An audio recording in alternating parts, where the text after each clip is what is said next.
西汉王朝是如何走向灭亡的？作为王室外戚中起点最低的王莽，又是如何篡位的？本期视频，我们就一起走进西汉灭亡及王莽建立新朝。公元前1年，在位仅仅6年的汉哀帝刘欣驾崩，得知消息的王政君迅速地赶来未央宫，他部署王氏家族的子弟们控制朝堂，然后就去找传国玉玺。汉哀帝临终前，将传国玉玺交给了他的男宠大司马董贤。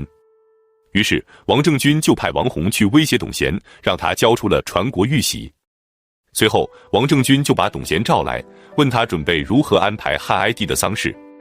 董贤不知所措，只能脱下帽子谢罪。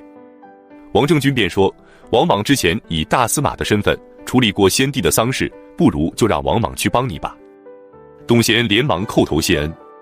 之后王政君召来王莽，让他指使大臣弹劾董贤，罪名是汉哀帝卧床生病的时候，董贤没有精心的侍奉皇帝，导致皇帝驾崩。然后禁止董贤出入大司马的府门。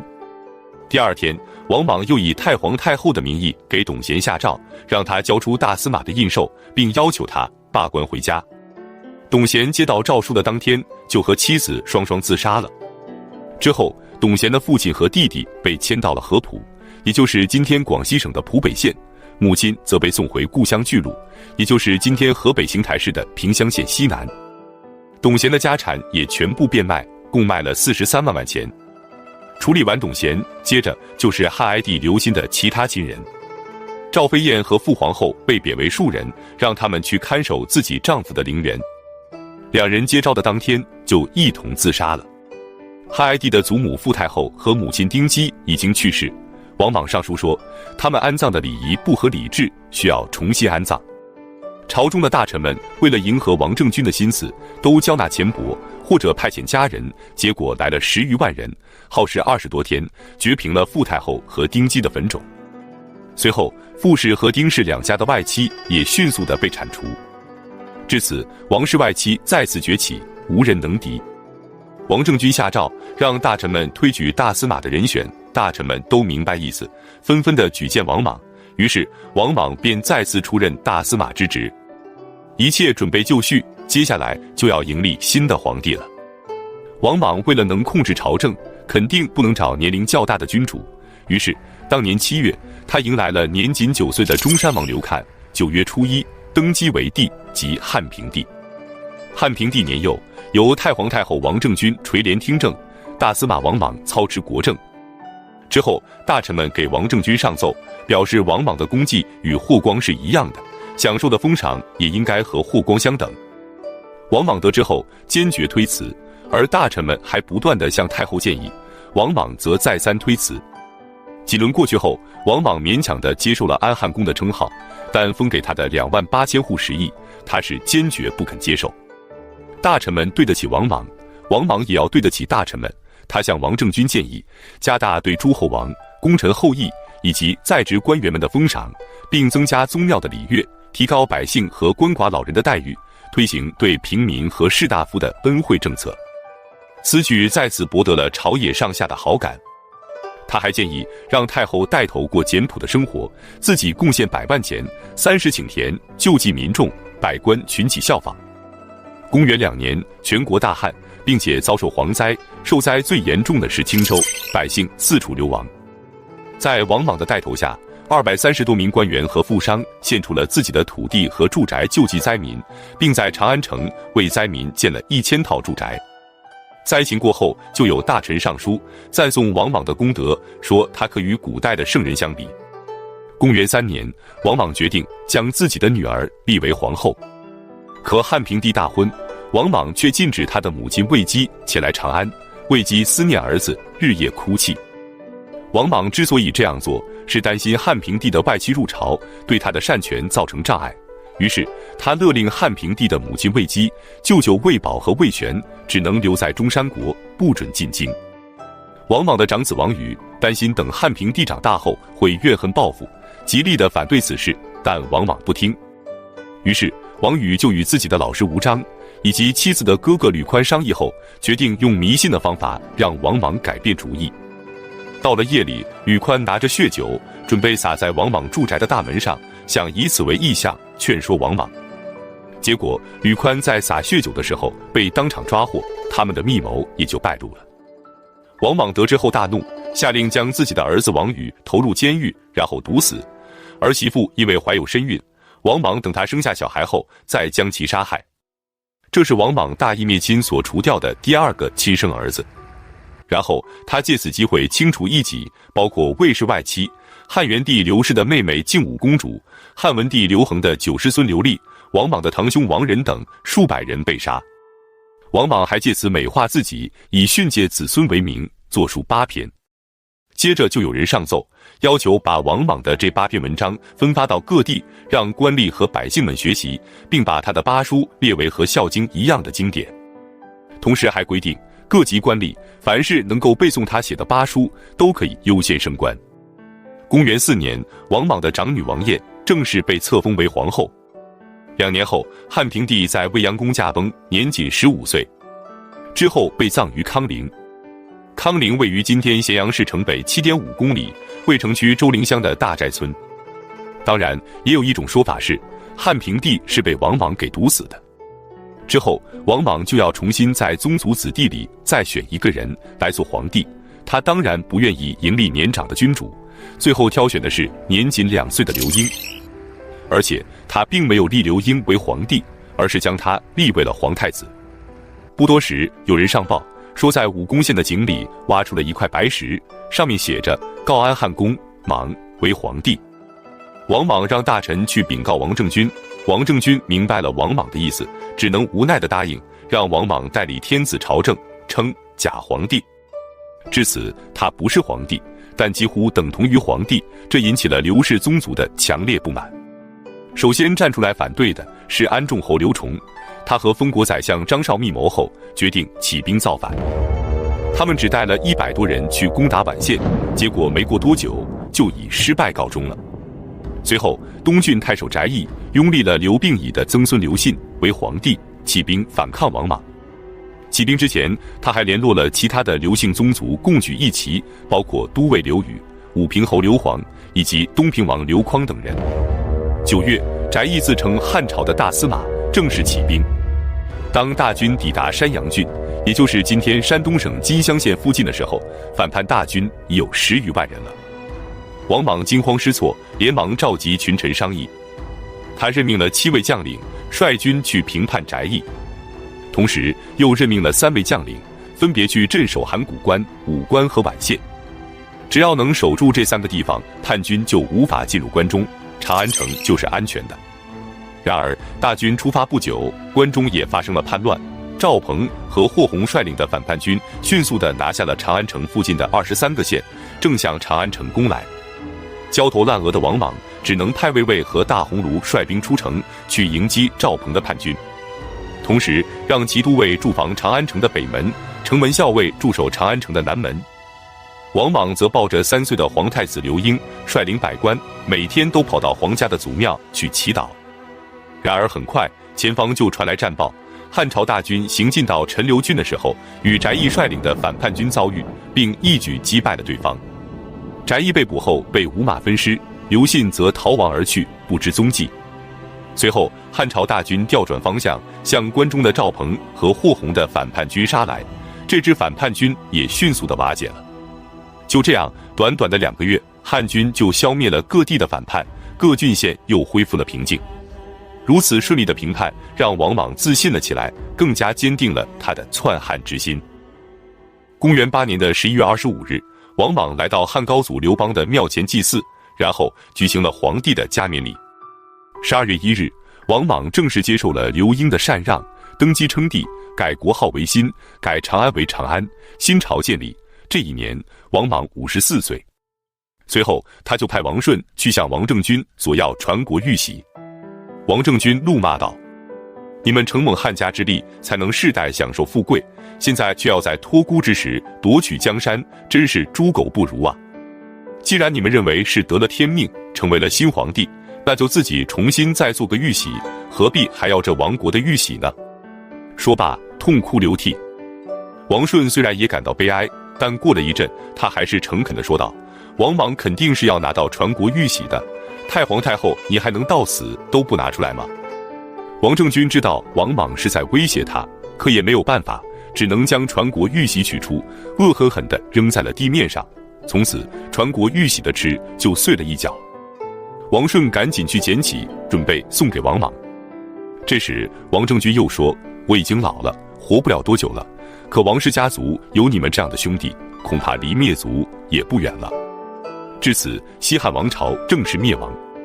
从公元前202年刘邦建立汉朝开始，经过了文景之治、汉武大帝、昭宣之治，自从汉元帝刘氏即位后，皇权开始旁落，外戚专权则愈演愈烈，西汉王朝便逐渐走向了衰亡。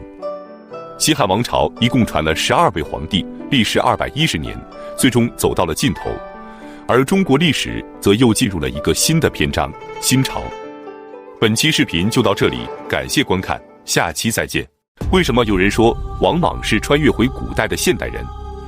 他废除奴隶制度，禁止土地买卖，建立贷款制度，以公权力平衡物价等一系列的改革，真的是从现代学过去的吗？为什么他的改革不但没有解决社会矛盾，反而造成了更大的社会混乱？本期视频我们就一起走进穿越者王莽的改革内容。公元9年，54岁的王莽废掉孺子婴，篡汉称帝，改国号为新，新朝建立。紧接着他便开始了一系列的社会改革，史称王莽改制。王莽信奉的是儒家思想，他认为天下只有恢复到孔子所宣称的礼崩乐坏之前的礼制时代，才可能实现政通人和。因此他要通过复古西周时代的周礼制度来达到他的治国理念。首先他改换了朝廷机构的名称，比如将大司农改名为西河，后来又改为纳言，将大理改为作事，太常改为至宗，大鸿胪改为典乐，少府改为共工等等。他还按照周制封了5等诸侯，共796人，附庸1511人。然而实际上很多人并没有实际得到封地，每月只能领到几千钱。接着他要更改地名，有些地名已经叫了上百年，大家都已经叫习惯了，但王莽必须要改成古名。然而他的改名是没有任何规律可循的，想到哪里就改到哪里。同一个地方今天是这个名字，明天又换成了另一个名字，导致老百姓都搞不清楚自己住的地方到底应该叫什么名字，甚至连官吏都搞不清楚，国家下发到各地的公文必须在新地名的后面添加上大量的旧名注解才能送达。接着他进行了土地改革。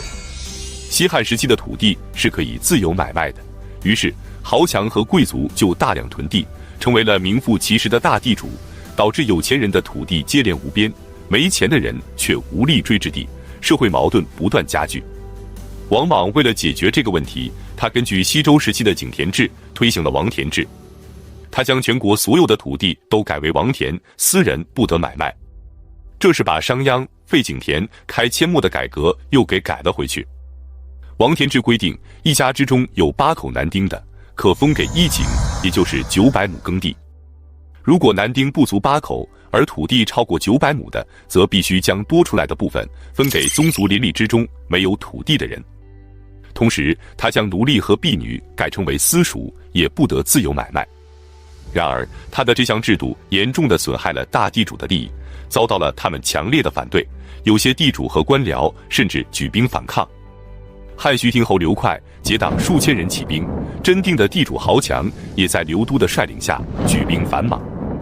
原来追随王莽的部分朝廷大臣也提出异议，朝野之上一片反对之声，使他的这项政策根本就无法推行下去。不但地主不满，连奴婢和农民也不满。原因是原本那些无地的农民还可以将自己卖身为奴，可现在奴隶不让自由买卖，而答应要分给他们的土地又分不到手上，最后是想当农民没有土地，想当奴隶又没人买，只能都变成了流民。就这样，公元11年，王莽只能被迫宣布取消王田和私属制度，实行了3年多的土地改革，宣告失败。他的这次土地改革不但没有解决土地兼并的问题，反而造成了更大的社会混乱。第三，他进行了货币改革。当时有一个名叫贡禹的大儒游说王莽，说货币就是祸害，因为有了货币，才让人有了攀比之心，有了物质的欲望。上古3代没有货币，却天下太平，因此建议废除货币。另一个名叫施丹的大儒，则建议恢复到以前的以物易物，或者用贝壳代替货币。结合他们的建议，王莽开始了他的4次货币改革。西汉时期普遍使用的是5铢钱，他第一次的改革是在5铢钱之外增加了大钱、契刀和锉刀，规定一个大钱可以兑换50个5铢钱，一个契刀则兑换500个，一个锉刀兑换5000个。但是一个大钱的分量只相当于2.5个5铢钱，因此他是要拿着这个相当于2.5个5铢钱的大钱，要跟民众换回50个5铢钱。民众当然不愿意，于是王莽就进行第2次改革。这次他将契刀和锉刀作废，同时连5铢钱也给作废了，发明了一种1铢的小钱。这样在市场上流通的是重为1铢的小钱和重为12铢的大钱。可问题是，大钱和小钱的分量比是12比1，而价值却是50比1。于是聪明的民众就纷纷地把小钱熔铸成大钱，导致市场上只有大钱而没有小钱。王莽发现这样不行，只能将大钱和小钱都作废，又新发明了6类货币，分别叫钱货、金货、银货、龟货、贝货、物货。材料分别是金、银、铜、龟壳、贝壳、布匹。6种货币又被王莽分为28个品级，不同货币和不同品级之间又规定了不同的换算比例。一方面，在这些币种中，像龟币和贝币这些古老的货币，早在几百年前就不再使用了，民众根本接受不了。另一方面，货币的种类繁多，换算复杂，普通民众根本就算不清楚，流通非常不便，所以人们仍然在暗地里使用着5铢钱。为了推行新的币制，王莽采取强制措施，下令严禁私自铸币，甚至只要发现民间藏有铜和碳者，就被指控为私铸货币，发现1家盗铸的，5家跟着连坐。可即使这样，也无法使新货币顺利流通。1年后，王莽被迫废除了这28种货币，换成了货权和货布。货权重5铢，货布重25铢，应该是相差5倍。然而他却规定1货布可兑换25货权，成为了25倍。货币价值比例的不合理，导致这次货币制度更加的混乱，使富者不得自保，贫者无以自立。米价更是高达每担1万钱，甚至1斤黄金只能换5升豆子。在此期间，物价飞涨，社会经济十分混乱，黎民百姓深受其害。第4，他建立贷款制度以及平衡物价的政策。为了平衡物价，王莽在长安、洛阳、邯郸、宛城、临淄、成都分别设立了5军司事和前府官。5军司事负责在每年的2月、5月、8月、11月对物价做出评估并公布。当商品的销售价格高于官府公布的价格时，官府可按照标准价格出售商品，促使市场价格回归到标准价格。当商品价格低于官府标准价格时，人民可以自由买卖。然而，在标准定价的过程中，却给官商勾结留下了巨大的操作空间。最后的结果是，不但没有达到平抑物价、促进民生的初衷，而且这些民财还没有进入国库，大多都进入了私人的腰包。王莽还推行了一项贷款政策，民众要是缺钱，可以向官府申请贷款，如果是因为婚丧嫁娶，则不收取利息，除此之外，每月的利息是3%。然而还是同样的问题，王莽的初衷是好的，可具体执行起来就变样了。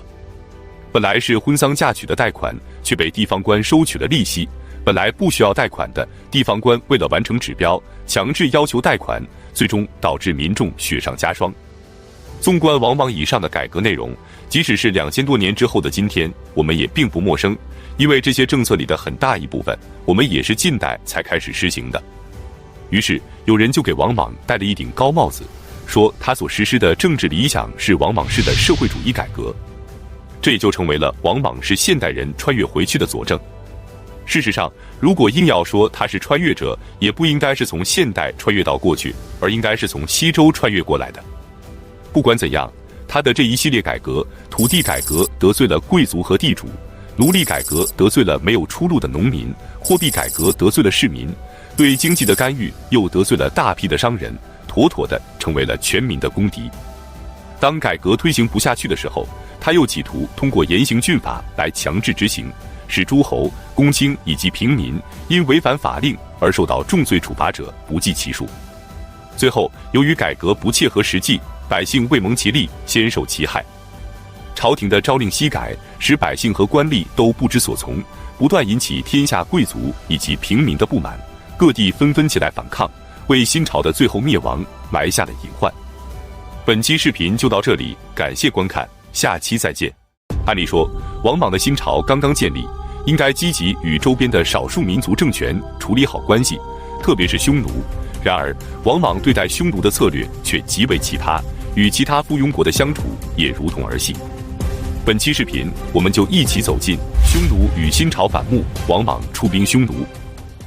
公元9年秋天，王莽派出6名使者前往匈奴，一方面是宣布新朝已经取代了汉朝，另一方面是收回汉朝颁发给匈奴单于的旧印，换上新朝颁发的新印。匈奴和汉朝打了200多年的仗，直到呼韩邪单于归附汉朝，昭君出塞，才换来了50多年的和平。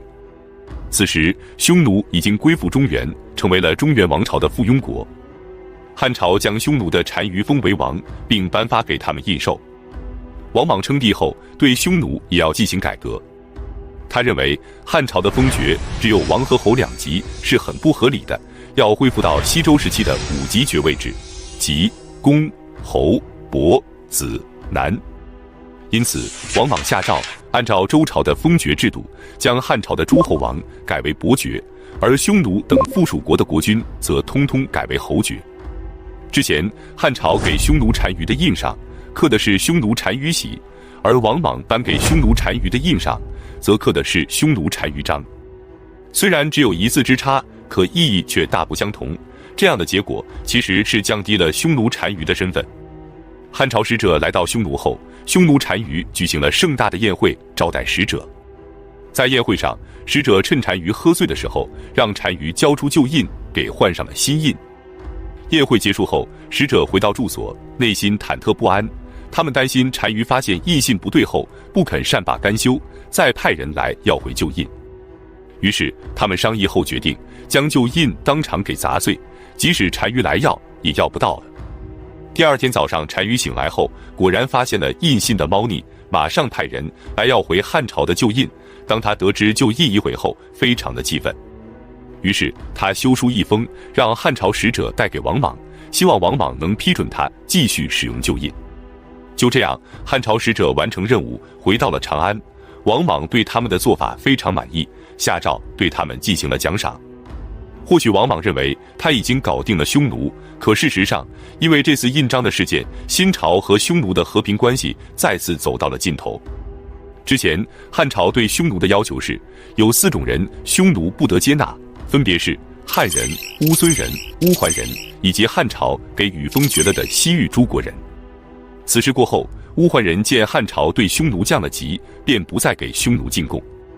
匈奴多次派人催交，乌桓人依然不可进贡，于是匈奴便派兵攻入乌桓，并将国王及高官都绑回了匈奴扣押。新朝出面协调，让匈奴人将乌桓王给送回去，匈奴表面上答应了，可其实他们派了1万名骑兵，以护送乌桓的俘虏为名，在朔方郡的边塞外开始构筑工事，新朝和匈奴的战争也就一触即发了。再来看西域诸国，王莽派使者前往西域，结果西域诸国也不再忠于新朝，居师国有一支2000多人的部队背叛新朝，逃往了匈奴，结果匈奴竟然全部都给接收了。接着驻扎在西域的4个新朝高级将领杀死校尉后，率领2000人也逃入了匈奴，匈奴也全都给接收了。然后匈奴就趁机进入西域，打算彻底切断新朝与西域诸国的联系。至此，由印绶更换所引发的矛盾就彻底无法调和了。公元9年12月，王莽下诏准备征伐匈奴。他派将军孙建率领12位将领，分6路挺进匈奴。其中，诸河兵团和讨会兵团出渔阳郡，镇武兵团和平敌兵团出代郡，雁南兵团和镇敌兵团出云中郡，武威兵团和虎贲兵团出五原郡，湘威兵团和镇远兵团出西河郡，奋武兵团和定湖兵团出张掖郡，共计30万人。为了保障后勤，他从长江及淮河流域源源不断地向北方输送棉衣、武器、粮食、马草等物资，并且他让已经到达的先头部队暂时驻扎，等候后进的部队，等到所有部队都集合完毕，方可开战。战争胜利后，他计划将匈奴分成15个小国，扶持新的傀儡单于。然而，如此壮观的战争部署以及美好的设想，在具体执行的过程中，却让人啼笑皆非。直到公元11年，经过了1年多的调度，大军竟然还没有集结完毕。提前到达边塞的将士们已经无所事事地等待了1年多，而后面的部队却还在陆续地往来赶着，战争也就一直没有开打。在此期间，他派人携带重金前往云中郡，去引诱匈奴人。最终，呼韩邪单于的3个儿子被王莽收买，来到了长安。接着，王莽就对外宣布，将呼韩邪单于的2个儿子，一个封为孝单于，一个封为顺单于。消息一出，乌珠刘若低单于更加的气愤，立即派出铁骑向云中郡发起攻击，砍杀了众多的边塞官吏和百姓。接着，他又命令左右都尉以及各路骑兵对新朝的所有边塞一起发起攻击，斩杀了雁门郡太守和朔方郡太守，汉朝百姓死伤无数，无数畜牧被匈奴兵抢走。然而，面对匈奴兵的疯狂袭击，新朝的军队却一动不动，只能眼睁睁地看着匈奴人烧杀抢掠。只因王莽曾下令，大军没有集结完毕之前，任何人不许出战。驻守渔阳郡的严尤给王莽上书，请求率军深入匈奴腹地，狠狠地打击匈奴，却没有等来王莽的答复。就这样，随着时间的推移，汇集到边塞的部队越来越多，导致边塞的粮食压力也越来越大。士兵们吃不饱，就开始无事生非，骚扰边塞的边民，边民忍受不了，纷纷逃亡。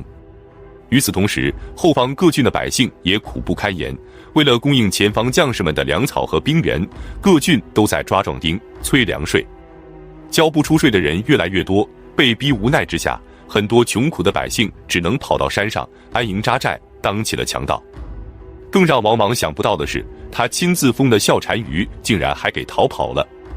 王莽得知后非常气愤，将孝单于的儿子推出去给斩了。这时，坏消息不断地传来，西南夷也因为不满王莽降低了他们的爵位，起兵造反。高句丽本来就对王莽给他们改名为夏勾离而不满，后来王莽还征召他们去攻打匈奴，于是高句丽也起兵造反了。最后，连西域诸国也都反了。至此，1年多的时间里，王莽和匈奴还没正式开战呢，就已经内失民心，外侮盟友了。汉朝200多年打下的辉煌邦交，就此毁在了王莽的手里。严尤将军再次上书劝告，可王莽依然不听。正在这时，匈奴却派出使者想和新朝和亲。提出和亲的单于，并不是乌珠刘若低单于，而是刚刚逃回去的孝单于。原来，孝单于逃回后不久，乌珠刘若低单于就去世了。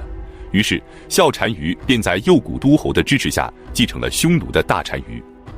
右谷都侯是王昭君的大女婿，他和孝单于做了一笔交易。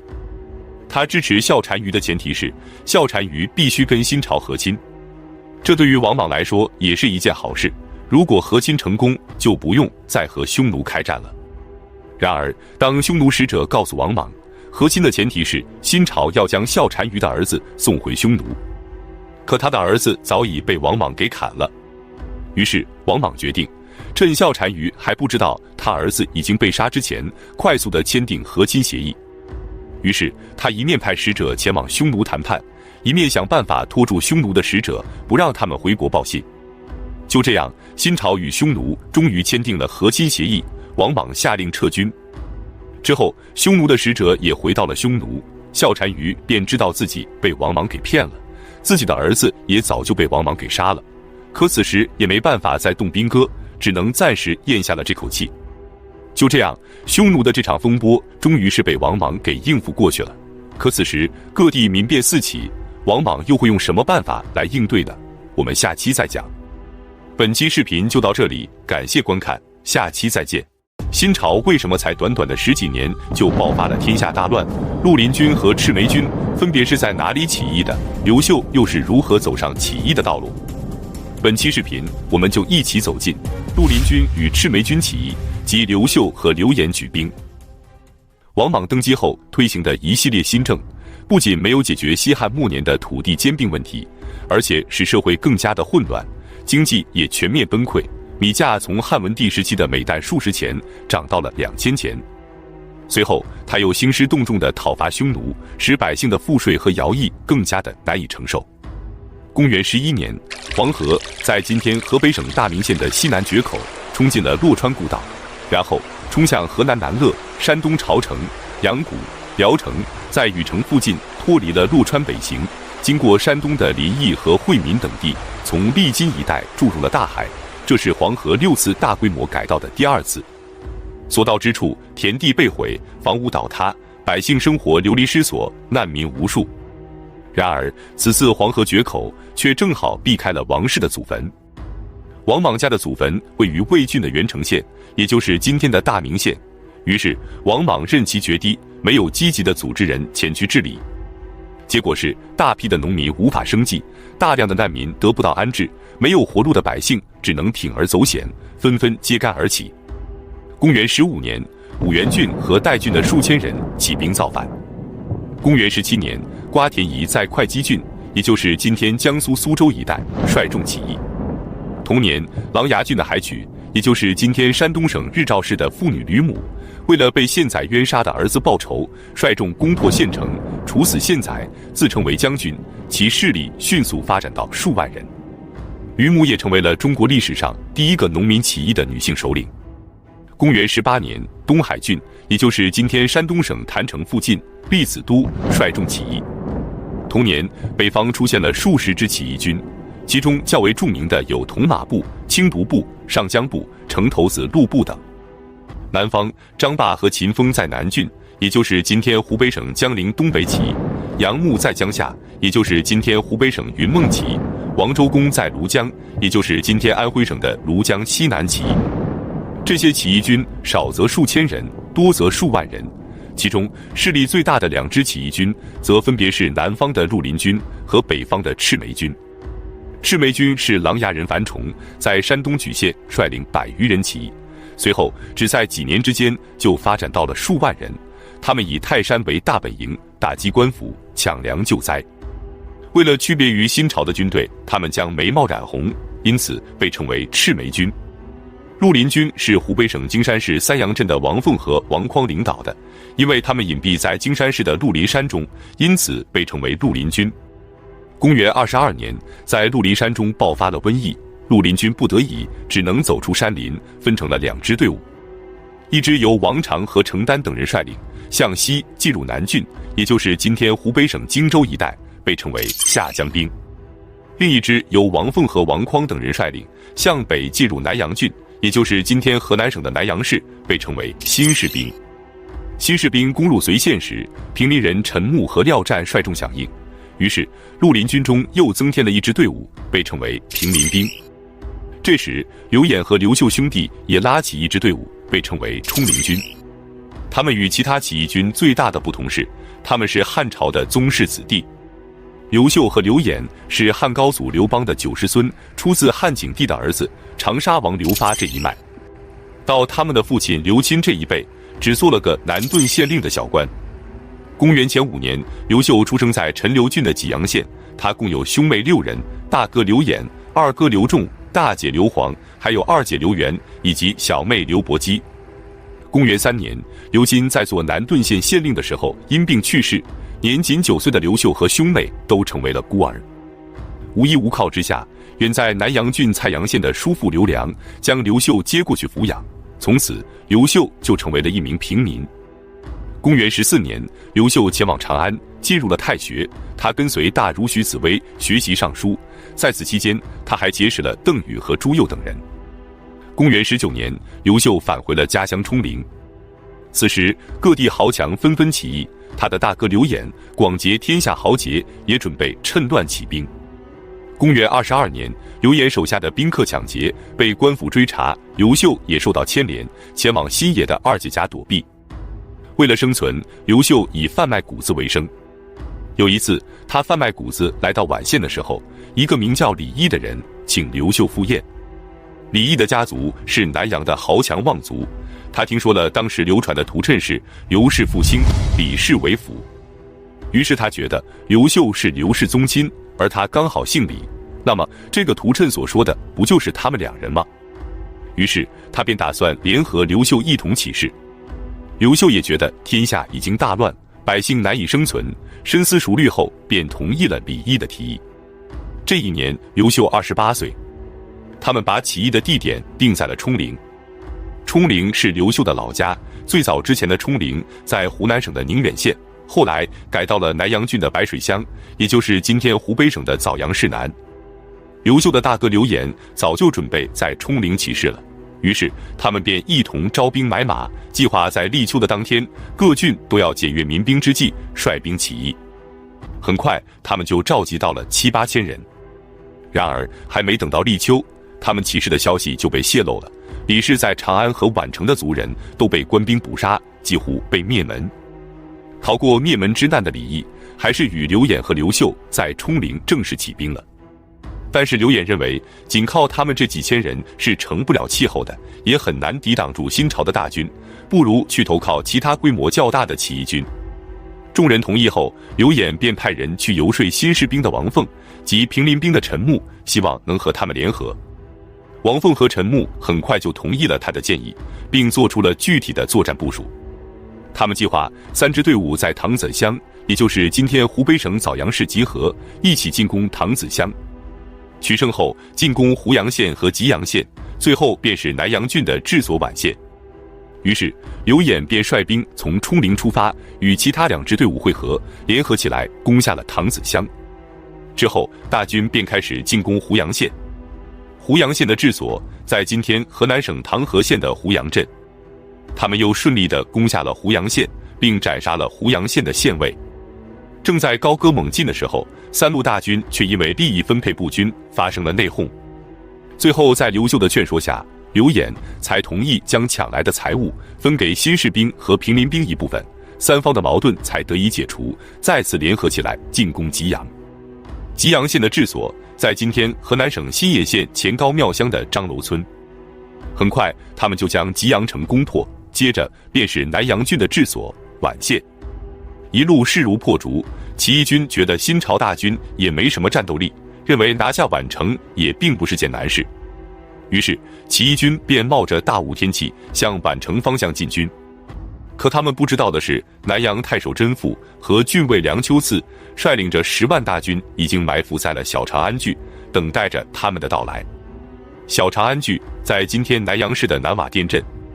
当他们来到小长安郡时，新朝大军在大雾的掩护下突然发起冲锋，起义军被打得措手不及，四下逃命。见败局已定，刘秀也骑马逃走。在逃跑的途中，他遇到了妹妹刘伯姬，赶紧将她拉上马，继续逃跑。没多久，又看到了姐姐刘元以及她的3个孩子。刘秀让姐姐上马，但刘元拒绝了，他让刘秀带着妹妹赶紧跑，要不然等追兵来了，一个都活不成。刘秀无奈，只能带着妹妹狂飙而去。最终，姐姐刘元和她的3个孩子以及2哥刘仲都在这场战役中丧命了。刘演则将打散的起义兵再度集结起来，退到了吉阳。可还没等他们站稳脚跟，甄宓就率领着10万大军渡过新野境内的黄水水，向他们追来。而且甄宓渡过黄水水后，便将上面所有的桥梁全部破坏，切断了自己的退路，目的就是学韩信的背水一战和项羽的破釜沉舟，打算彻底的消灭这支起义军。至此，起义军再次走到了生死存亡的边缘。正在这时，下江兵的王常率领着5000人来到了宜丘郡，也就是今天河南省唐河县的东南。刘演便带着刘秀和李通去说服王常联合起来抵抗新朝大军。王常认为现在百姓思汉，所以豪杰并起，天下都想恢复汉室，而刘演就是汉室后裔，于是与属下商议后决定投奔刘演。随着王常的到来，新士兵以及平林兵都士气大振。刘演分析认为，甄宓采用背水一战的战术是力求决战，所以不能与其正面交战，只能采取智取。甄宓率军追击的时候，将所有的辎重都留在了兰乡，也就是今天河南省新野县东边。于是刘演打算去偷袭甄宓的辎重，只要他们辎重被抢，则军心必乱。公元22年12月30日，刘演秘密地派出一支队伍前往兰乡，于夜里发动突然袭击，缴获了甄宓的所有辎重。公元23年正月初一，按照汉朝的规矩，春天是万物复苏之时，不宜用兵，可刘演却要在这一天向甄宓发起总攻。甄宓没想到刘演会在这一天出兵，被打得措手不及，新朝大军大败。最终，南阳太守甄宓和郡尉梁丘赐一同被斩杀，2万多新朝大军战死。至此，刘演终于稳定了战局。那么接下来他们又会面临哪些困局？昆阳之战又是怎么回事呢？我们下期再讲。在昆阳之战和宛城之战中，刘秀和刘演都立下了赫赫战功，那么他们会获得应有的封赏吗？此战中，新莽军队损失惨重，王莽又会如何应对接下来的战争呢？本期视频我们就一起走进刘演被谋杀，王莽惨死于建台。公元23年6月，王毅大军强攻昆阳城，数日不下，而宛城的守将岑彭由于等不来救兵，城中的粮草告急，甚至出现了人10人的惨状。最终，岑彭献城投降，刘演终于拿下了宛城。3天后，刘秀率领着郾城和定陵的援军，在昆阳城下大破王毅率领的40余万精兵，彻底打垮了新莽大军。通过这2场战役，彻底扭转了战局，不仅让更始政权站稳了脚跟，也让刘演和刘秀兄弟俩一战成名，赢得了超高的威望。然而，如此赫赫战功却并未让他们加官进爵，反而引起了刘玄、王凤、陈穆等人的忌惮，想要除掉刘演。昆阳之战后，更始帝刘玄下诏，让所有的将领都前往宛县，准备召开庆功大会。这场庆功会的主角，一个是打下了宛城的刘演，另一个便是救出了昆阳城的刘秀。可事实上，刘玄等人并不是真的要给他兄弟2人召开庆功会，而是早已密谋好，准备在庆功宴上以刘玄举起玉佩为号，让提前埋伏好的武士直接斩杀刘演。到达宛城后，刘秀就意识到情况有点不太对，于是他提醒刘演一定要警惕新士兵与平林兵。可刘演觉得他们向来如此，不仅爱占小便宜，还容易嫉妒，不必过于惊扰。就这样，宴会开始了。宴会上，刘演的舅舅樊洪无意中看到了刘玄藏在衣服里的半块玉，这不由让他想起了鸿门宴。当年项羽打算在鸿门宴上斩杀刘邦，范增的手里也同样拿着半块玉，于是樊洪异常的担心，随时观察着事态的发生。可最后的结果却和鸿门宴一样，刘玄也不知何故，举棋不定之下，最终并没有当场斩杀刘演，刘演总算是逃过了一劫。不久后，刘秀又提醒刘演要注意提防李毅。按理说，刘秀是被李毅说服后才和刘演一起起兵的，他们都属于冲灵军的阵营。可此时的李毅早已暗中投靠了刘玄，并且还给刘玄献上了一条毒计。于是刘玄就按照他的计谋下诏，将勇冠3军的刘季封为抗威将军。刘季是冲灵军的将领，也是刘演的爱将，他接到刘玄给他的封赏后，当场就给拒绝了。然而这正是刘玄想要的结果。刘玄立即以抗命为由，率领数千名士卒前往刘季的驻地，将其拿下，准备斩首。刘演得知后，并不知道这是个阴谋，就连忙跑过去找刘玄据理力争。结果在李毅的鼓动下，刘玄便将刘演也给逮捕了。随后他便将刘演和刘季一同给诛杀了。当时刘秀正在阜城驻守，即今天的河南省宝丰县李庄乡西。噩耗传来后，刘秀痛心不已，然而接下来他却做出了一个异乎寻常的决定，他要返回宛县。众人连忙劝说，你现在回到宛县，不就等同于去送死吗？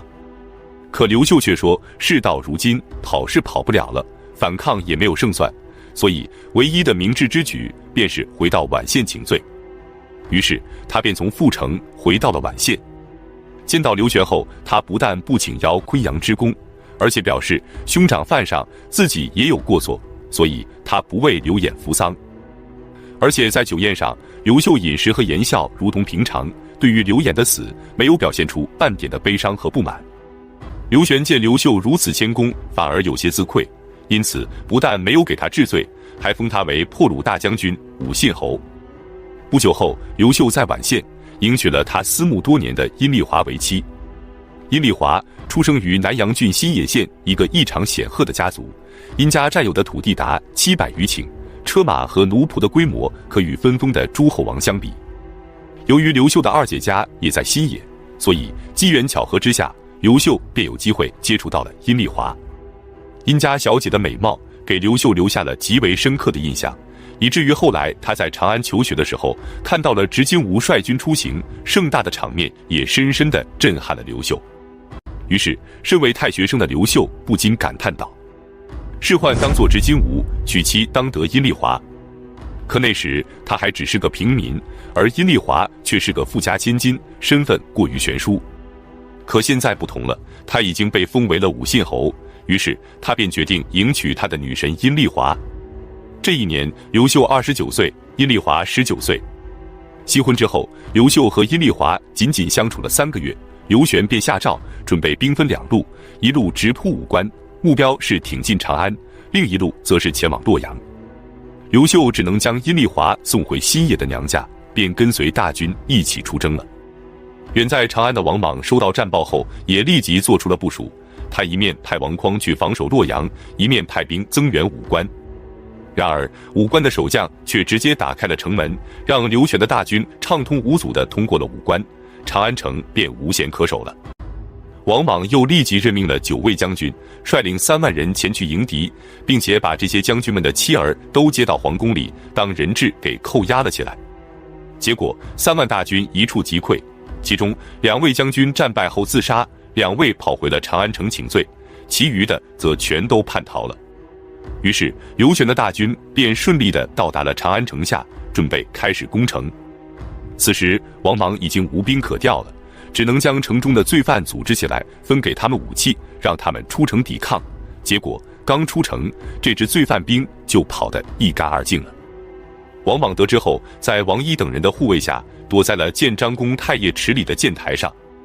此时跟随他的公卿大夫、宦官、随从等还有1000余人。王毅率军防守城门，不多时部下就死伤殆尽了，不得已他也退到了建台。之后刘玄的大军便从宣平门攻入了长安城。这时王毅的儿子王穆想脱掉官服逃命，被王毅喝住，父子俩就一起守着王莽。随后刘玄的大军便攻入了建台。公元23年9月3日傍晚，跟随王莽的1000余人全部被杀，王莽也被杜吴杀死，校尉龚宾斩下了王莽的首级，数十名士卒分裂了王莽的尸体。后来王莽的头颅被历代的皇室收藏，直到公元295年晋惠帝的时候，由于洛阳的武库失火，导致他的头颅被焚毁。至此新朝正式灭亡，只有一帝，国祚15年。9月底洛阳城也被攻陷，随后刘玄便准备迁都洛阳。他任命刘秀为行司隶校尉，负责修建宫殿、设立官员机构、安置居民以及恢复朝廷制度等工作。刘秀不负使命，将一切都安排得井井有条，连曾经在汉朝为官的人都无不惊呼，没想到隔了这么多年，竟然还能再次见到汉朝的威仪。一切安排妥当后，刘玄被迎进了洛阳城。此时刘玄虽然已经称帝了，但是以刘氏宗亲自封为皇帝的起义军遍地都是，只有将这些起义军全部剿灭，他才能坐稳皇帝的宝座。此时最紧要的便是要拿下黄河以北的土地。这个重任他本来是要给到刘秀的，结果新士兵王凤的属下朱伟等人却坚决反对。他们之所以反对，是因为刘秀在昆阳之战时大放异彩，之后建设洛阳城，刘秀又是首功，如果再让他拿下黄河以北的土地，那么功劳不就被刘秀一个人给占完了吗？可刘玄的堂兄刘赐却力挺刘秀，他给刘玄建议，如此重任非刘秀不可。最终刘玄听取了刘赐的建议，任命刘秀为行大司马事，北渡黄河，去拿下尚未归附的所有土地。那么，刘秀北渡黄河后是否顺利呢？我们下期接着讲述。公元23年10月，刘秀被任命为行大司马事，北渡黄河。他只带了几名亲信及数千人前往，而此时的黄河以北，数万大军的势力遍地都是，而且各种势力还错综复杂。因此，他此行并不是率军出征，而是以更始政权钦差大臣的身份去说服和拉拢北方各郡以及各股势力的。刘秀一边走一边考察民情，他废掉了很多王莽的弊政，恢复了西汉的制度，此举得到很多人的支持，各郡县纷纷归附。当他到达叶县，即今天河北省临漳县的时候，邓禹终于追上了刘秀。邓禹是南阳郡新野人，刘秀在长安游学的时候与他共同求学，并且交往甚密。他得知刘秀北渡黄河后，便从南阳跑过来追随。他对刘秀说，刘玄手下的将领皆为庸人，他们志在发财，没有深谋远虑。为今之计，不如延揽四方英雄，建立汉高祖之伟业，以明公的德才是足以平定天下的。刘秀听后非常高兴，从此之后便让他留在帐中，共同商议大事。随后他们进入了邯郸城。这时，一个名叫耿纯的人求见刘秀，他见刘秀治军有方，当即就献上了马匹和坚帛，以示归附。刘林也前来拜访刘秀。刘林也是汉景帝刘启的后裔，他的父亲刘元曾做过赵王，所以刘林在邯郸城的根基非常深厚。他给刘秀建议说，现在赤眉军在黄河东岸，你只要掘开黄河，那么黄河之水就能将赤眉军彻底淹没。结果刘秀拒绝了他这个荒唐的想法，继续北上真定，即今天河北省的正定县。刘林被刘秀拒绝后非常生气，接着他就在邯郸城里找到了一个名叫王朗的算卦先生，让他冒充汉成帝刘骜的儿子，并说他的真名其实叫刘子瑜。公元23年12月，刘林率领数百名骑兵攻入邯郸城，接收了赵王宫，同时宣布将改名为刘子瑜的王朗立为汉王朝的正统皇帝，接着便向各郡县发布文告。很快，邯郸以北的广大地区都纷纷响应，归顺了王朗。这对于刘秀来说是致命一击。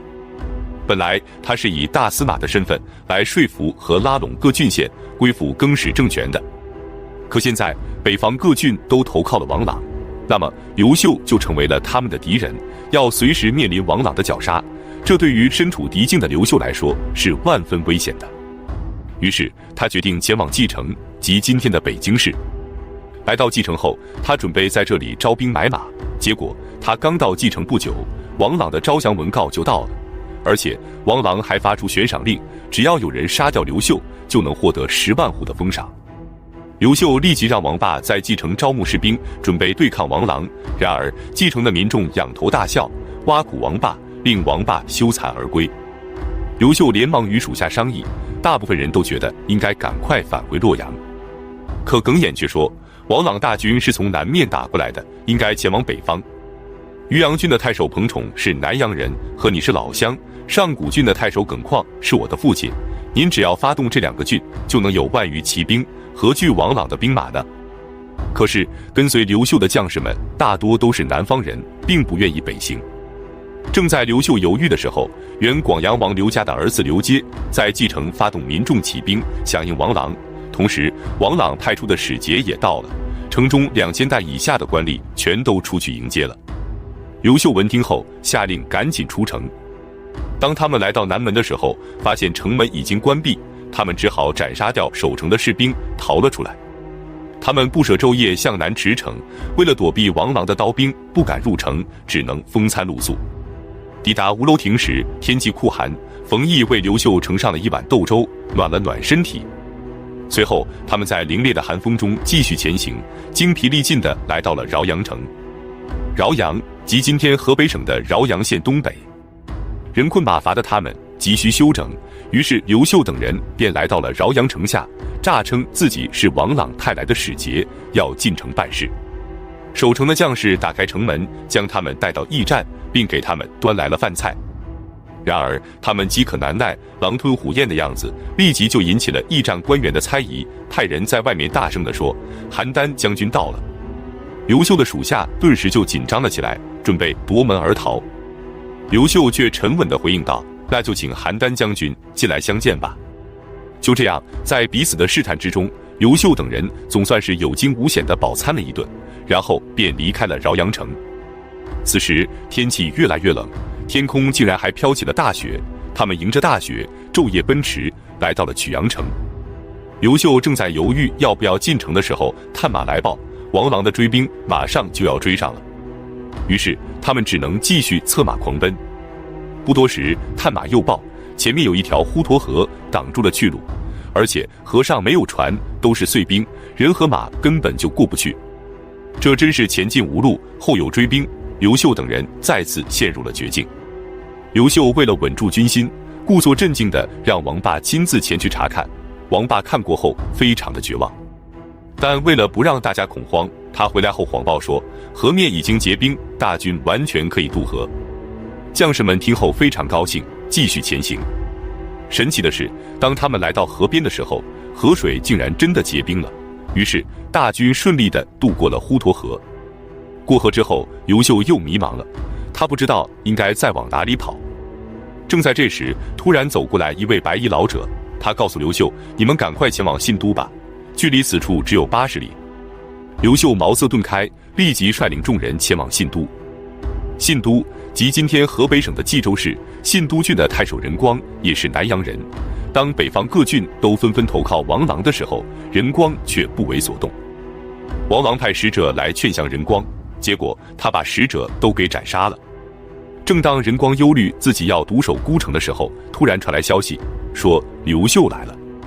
任光非常高兴，开门出来迎接刘秀。不多时，和成郡的太守丕同也率领着2000精骑来追随刘秀了。此时大家议论纷纷，多数人都建议让信都的士兵护送刘秀前往长安。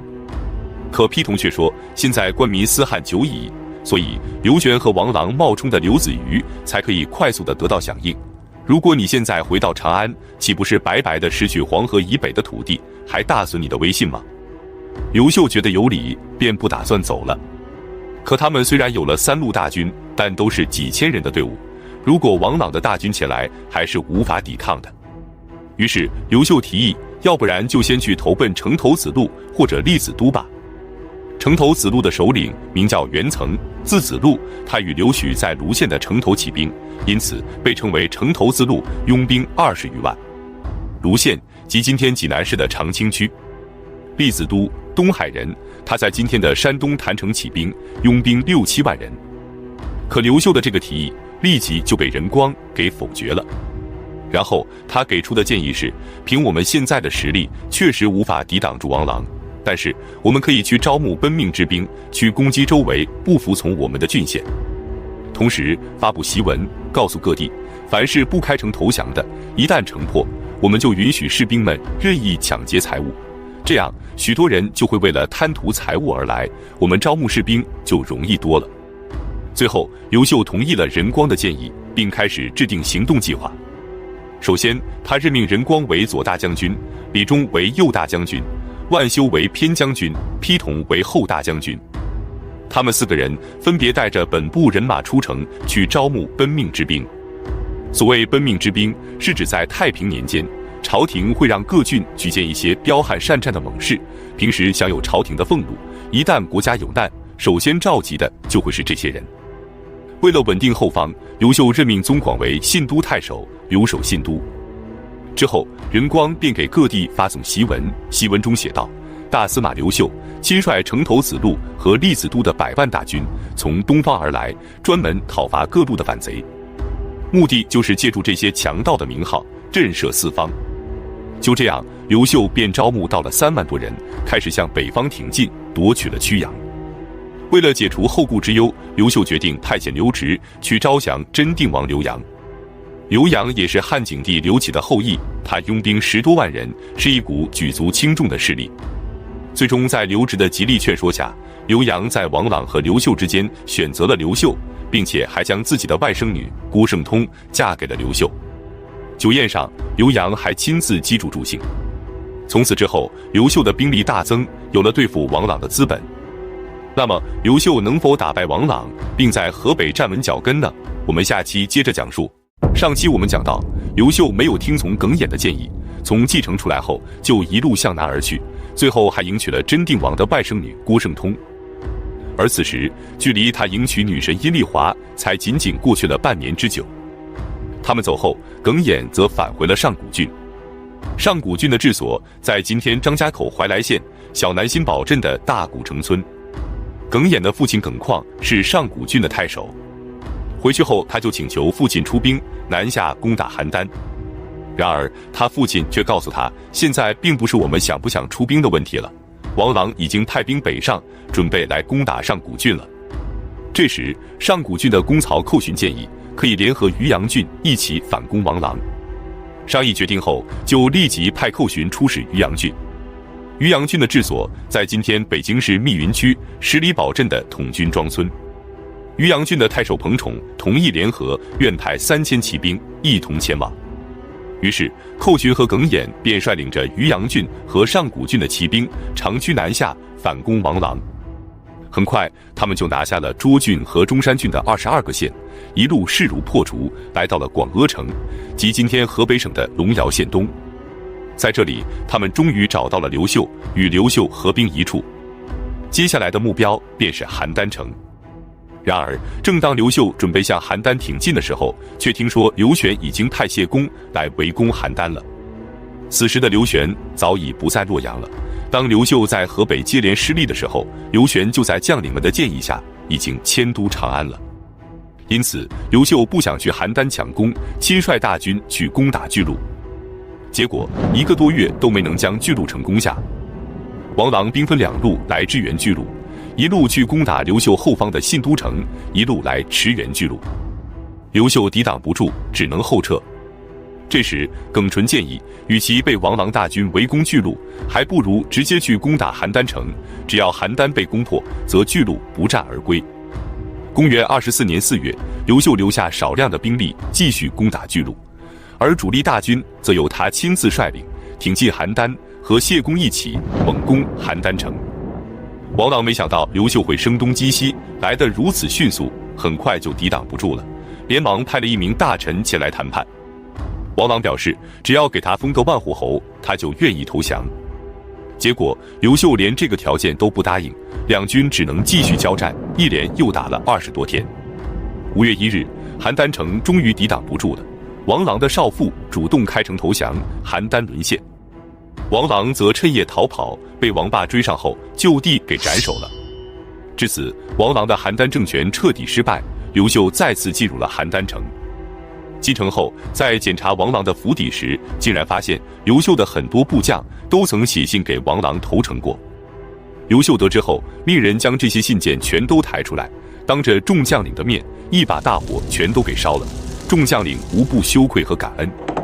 然后，刘秀派人前往长安，向刘玄汇报了北方的战况。可等来的结果却是封刘秀为萧王，让他带领着所有的有功官员立即前往长安。同时命令将黄河以北的所有军队就地解散。另外，幽州州牧、上古郡太守、渔阳郡太守则通通撤换。这让刘秀非常的气愤，当然他也明白，只要他回到长安，必定又是和大哥刘演一样的下场。于是他给刘玄上奏说，黄河以北还未彻底平定，所以他暂时还无法回到长安，军队也还不能解散。事实上也是，自从王朗死后，北方混乱的局面不但没有停息，反而是愈演愈烈。此时，黄河以北的乱民团伙大大小小的有数十支，人数更是高达数百万之众，所到之处烧杀抢掠，乱作一团。在解决这些乱民之前，刘秀派吴汉去攻打幽州，派耿弇去重新拿回上古郡和渔阳郡。幽州的治所就是蓟县，最出名的便是幽州突骑。很快，刘玄新派来的幽州州牧、渔阳郡和上古郡的太守就被吴汉和耿弇给斩首了。各郡县闻听后，纷纷的派人前来，表示愿听萧王的调遣。接下来便要解决盘踞于此的数支乱民了，包括铜马、高胡、重鞭、大枪、由来等部。首先要解决的就是势力最大的统马部，他们盘踞在谯县附近，即今天河北省的新集市东。刘秀率军从邯郸出发，前往青阳，即今天的清河县。随后，吴汉拿下幽州后，征调了当地的幽州突骑，也前来与刘秀会合了。这时，统马部急不可耐地发起了挑战。然而，刘秀却始终扎营不出，大家都不明白他究竟是何用意。1个月之后，刘秀秘密地派了一支兵马，截断了统马部的粮道。不多时，粮草告急的统马兵便开始军心动摇了。刘秀趁机发起攻击，统马部大败后逃走，在逃到馆陶县的时候，彻底将其击溃。这时，高胡部和重编部也从东南方向赶来，与统马部的败兵会合后，向刘秀发起攻击。结果，他们战败后逃走，刘秀率军追击，一直追杀到濮阳山，即今天河北省满城区西边的时候，高胡部和重编部也投降了。在这里，数十万部众被刘秀收编，从此关西一带的人都称刘秀为统马帝。剩下较大的2支还有由来部和大羌部。刘秀率军从元氏县开始追击，一直追到北平，将其击败。这个北平不是今天的北京，而是河北保定的满城区北。随后，刘秀率领轻骑追到顺水北岸的时候，走投无路的乱民发起了反攻，刘秀战败，而且还将刘秀逼到了一处高岸之上。在万分危急之际，刘秀跃身跳下了高岸，致使背部受伤，动弹不得。正在这时，幽州突骑的王峰恰好赶到，救起刘秀，跑进了范阳城，即今天河北省的定兴县。然而刘秀发现，乱兵取胜后却并没有追来，而是跑去了渔阳郡。刘秀采用了陈俊的建议，派人绕到了他们前面，命令各郡县务必坚守城池，不许出城迎战。于是乱兵每到一处，都是城门紧闭，无法抢到粮食。没有了粮草，他们也就没有了作战的力气，也看不到希望，于是就陆续有人开始逃跑。最后还没等刘秀出兵，竟然自己就溃散完了。至此，黄河以北的各种势力都被清剿完毕，各郡县也都归附了刘秀。接下来最大的敌人便是赤眉军了。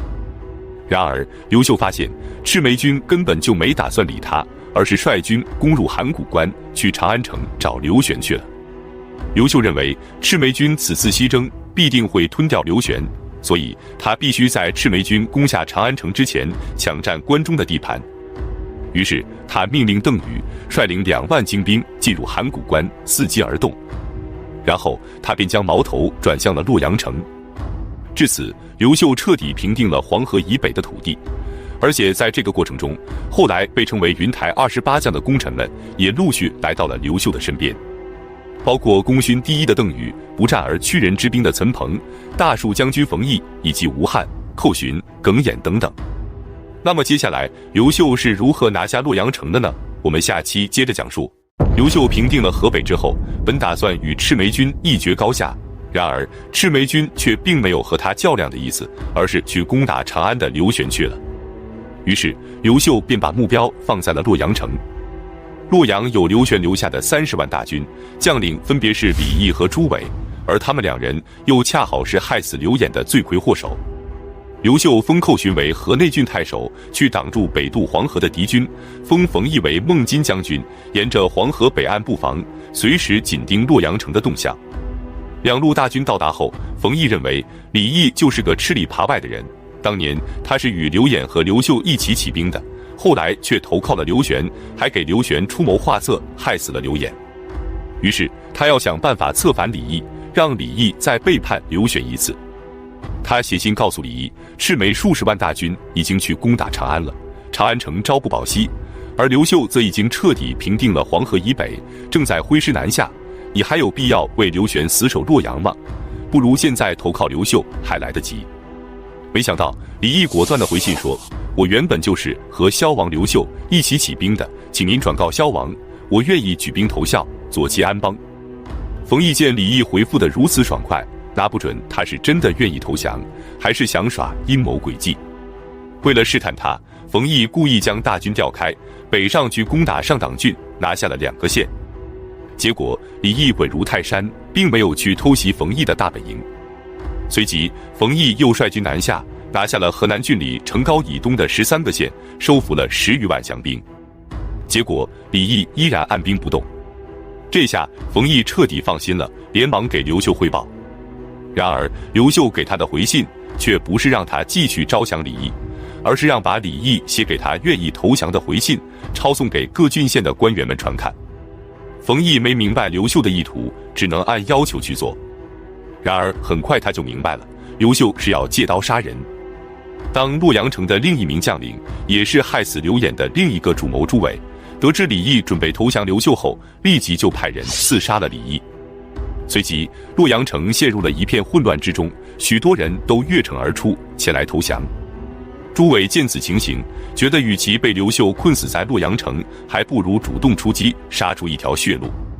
于是他率军出城，准备北渡黄河，去攻打寇寻和冯异。他兵分2路，一路由讨难将军苏茂和副将贾强率领3万精兵从巩县渡过黄河，去进攻温县，准备从这里打开进入河内郡的大门。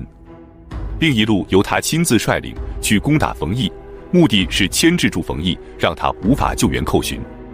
寇寻得知朱伟要渡河强攻温县后，紧急征调人马，亲自率军赶往温县。温县是河内郡的屏障，一旦温县失守，则河内郡就无险可守了。次日清晨，两军开始交战。正当朱伟的大军猛攻温县的时候，冯异却派出了一支援军赶来支援。当援军远远出现的时候，城上的士兵们就大喊：“刘公的大军到了！”朱伟的士兵们听后，真以为是刘秀的大军赶来支援了，顿时就士气全无，朝着洛阳方向就开始逃跑。最终，苏茂逃回了洛阳城，贾强战死，数千士兵投河而死，1万余人被俘。同时，冯异这边也率领众将士猛攻朱伟，朱伟战败，也率部逃回了洛阳城。冯异紧追不放，一直追到了洛阳城下。朱伟自从进入洛阳城后，就紧闭城门，固守不出。冯异和寇寻率军绕着洛阳城转了一圈后，决定班师回营，以待战机。这时候，将领们都觉得刘秀称帝的时机已经成熟了。冯异对刘秀说：“刘玄此次肯定会被赤眉军打败，到时候天下再次无主，必然更加的混乱。所以，为了大汉的社稷，为了黎民百姓，恳请大王称帝吧。”其他将领也纷纷上书。刘秀再三推辞之后，决定接受他们的请求。公元25年6月20日，刘秀在浩县的南郊登基称帝，大赦天下。但是刘秀称帝后并没有定都，因为举天下之大，唯有2个地方最有帝王气，一个是长安，一个是洛阳。长安已被刘玄占领，而且此时赤眉军和刘玄正在长安城死拼，刘秀就不去凑热闹了，那么剩下的就是洛阳了。公元25年7月下旬，刘秀亲率20余万主力从邯郸南下，准备攻取洛阳。一方面，他派耿弇和陈俊驻扎在怀县东北的武社津，即今天河南省的武陟县西，严防荥阳以东的更始军救援洛阳。另一方面，他封吴汉为攻洛前敌主将，岑彭、刘直、冯异、王霸等11位将领为副将，率领主力进攻洛阳。朱伟率领部将拼死反抗，吴汉等人围攻了数月，都没有将洛阳城攻下。但此时，洛阳城的军心已经开始动摇了。负责防守东门的将领决定投降，私下与奸臣达成协议，偷偷地打开东门后，将奸臣和朱佑的大军放入洛阳城。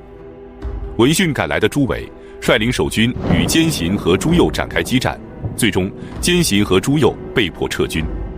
经此一战，虽然大军没有成功攻入，但朱伟对属下的忠诚却失去了信心，也放弃了死战的决心。刘秀趁此机会，让曾经是朱伟部下的岑彭去劝降朱伟。岑彭来到洛阳城下，对朱伟说：“我以前受过您的恩惠，时常想着报答您。现在更始败亡，而刘秀则百姓归心，你坚守城池的意义又是什么呢？”朱伟回答说：“我曾经参与杀害了刘演，有罪而不敢归降刘秀啊。”岑彭回营后，将朱伟的担忧转达给刘秀，刘秀却说：“做大事的人不会忌讳这些小怨恨的。如果朱伟归降，我不仅不会杀他，还会给他加官进爵。黄河水可以作证，我绝不食言。”岑彭再次来到城下，转告了刘秀的承诺。朱伟则从城楼上放下了一根绳索，说：“如果你说的是真的，那你就顺着绳子爬上来吧。”岑鹏抓住绳子正准备爬，朱伟连忙说：“你不用爬了，我相信你，我同意投降。”5天后，朱伟亲自出城来拜见刘秀。临行前，他告诉部将：“你们坚守城池，等我归来。如果我此行不能回来，那么诸位就率领着大军另投他处去吧。”然后他让人将自己绑起来，与岑鹏一同前去拜见刘秀。刘秀亲自给他解绑，并安排酒宴招待了他。当天夜里，又安全地把朱伟送回了洛阳城。第二天清晨，朱伟率领部众出城投降，刘秀拜他为平敌将军，封扶沟侯。公元25年10月10日，刘秀率军进入了洛阳城，并将洛阳定为都城，从此东汉建立。本期视频就到这里，感谢观看，下期再见。公元25年，刘秀派人劝降了朱伟后，进入了洛阳城，并将洛阳定为都城。那么，刘玄和赤眉军在长安城的战况如何？他们最后的结局又是怎么样的呢？本期视频，我们就一起走进刘玄投降及刘秀与赤眉军决战。公元25年9月，赤眉军进入了关中，刘秀也派邓禹率领2万精兵前往关中，伺机而动。刘玄的将领们闻听赤眉军和邓禹都准备攻打长安，就建议刘玄将长安城抢劫一空后，就赶紧撤退。然而刘玄并没有同意，而是要求他们死守长安城。可建议逃跑的将领们却不听调遣，还密谋准备杀掉刘玄后逃走。结果消息泄露，刘玄就准备在立秋大祭的时候逮捕密谋者。结果到了这一天，刘玄却犹豫了，迟迟没有下令动手。可有些将领已经发现了情况不对，立即拔剑突围。结果刘玄抵抗不住，率领百官逃出了长安城。出城后的刘玄意识到，将领们之所以敢反抗，一定是得到了王匡和陈穆的支持。于是他就以召见大臣们议事为由，准备除掉王匡和陈穆。结果陈穆没有发现异常，被刘玄逮捕之后斩杀，而王匡则提前得到了消息，率军进入了长安城，与反抗刘玄的将领们联合了起来。不久之后，刘玄率军杀回了长安城，王匡等人逃走，直接投降了赤眉军。此时赤眉军的首领樊崇在方阳等人的建议下，也立了一个汉朝宗室，年仅15岁的刘盆子为帝，并组建了三公九卿等朝廷机构。刘盆子是刘邦之孙刘璋的后人，之前在赤眉军中是负责割草和喂牛的牧童。之后赤眉军便来到长安城下开始攻城。刘玄的守军抵挡不住，守城的将领主动打开东都门，放赤眉军入城，刘玄率军逃走。远在洛阳的刘秀得知情况后，下了一道诏书告知天下，他已封刘玄为淮阳王，有胆敢诛杀刘玄者，以大不逆判处，如能护送刘玄回到洛阳者，则封侯赐爵。樊崇也以刘盆子的名义下诏，如果刘玄能在20天内投降他，他就封刘玄为长沙王，否则过期不候。最后刘玄选择向赤眉军投降，并将皇帝的玉玺献给了刘盆子，刘盆子也将他封为了长沙王。从此刘玄就一直跟着赤眉军的将领谢禄一起居住。一段时间后，在张昂的劝说下，谢禄派了几名亲兵和刘玄一起到郊外牧马，并且密令亲兵将刘玄杀害。刘秀得知后非常的悲痛，让邓禹将刘玄安葬于霸陵附近。至此，刘玄的更始政权彻底退出了历史舞台。再来看赤眉军，赤眉军进入长安后，依然改不了烧杀抢掠的习惯，导致三府地区的百姓们纷纷起兵与赤眉为敌。所谓三府，是指京兆尹、左冯翊、右扶风这3位官员所管辖的区域，也是长安城最重要的地区。这时，邓禹的将领们认为此刻是攻打长安城的最佳时机，建议立即攻城。但邓禹认为他们是孤军深入，既没有接应的队伍，也没有粮草补给，而赤眉军则刚刚拿下了长安城，士气正旺，所以应该等他们把粮草耗费的差不多了，我们再来攻打。于是邓禹放弃攻打长安城，率军北上，去平定了上郡、北堤郡和安定郡。果然，邓禹走后不久，长安城就乱了起来。首先是投降过来的王匡等人准备逃跑，被赤眉军发现后全都给斩杀了。接着，赤眉的数十万大军涌入长安城后，粮草消耗巨大，很快长安城里的粮草就被消耗完了。而三府地区的百姓们还在顽强地抵抗着，不可能给他们供应粮草。于是樊崇决定放弃长安城，前往陇右地区补充粮草。赤眉军走后，邓禹则趁机南下驻军于昆明池。然而赤眉军到达陇右后，却遇到了割据陇右的魁骁。由于他们的顽强阻击，赤眉军不但没有补充到粮草，还大败而归。此时正值严冬，天降大雪，赤眉的很多士兵在路上冻饿而死。不得已，他们只好返回长安，打败了邓禹后，再次回到了长安城。这次外出使赤眉军遭受了极大的消耗。邓禹战败后，率军退到了高陵。此时他们的日子也不好过，将士们饥饿难耐，以吃枣子和野菜度日。刘秀得知战况后，告诉邓禹，由于关中缺粮，赤眉军必然会向东而来，所以你不可妄自进兵，只要等着他们向东而来就行。然而邓禹却不甘心，他率领着饥饿之兵，又数次去攻打赤眉，结果都是大败而归。这时刘秀派冯异率领一支军队来接替邓禹，让邓禹返回洛阳。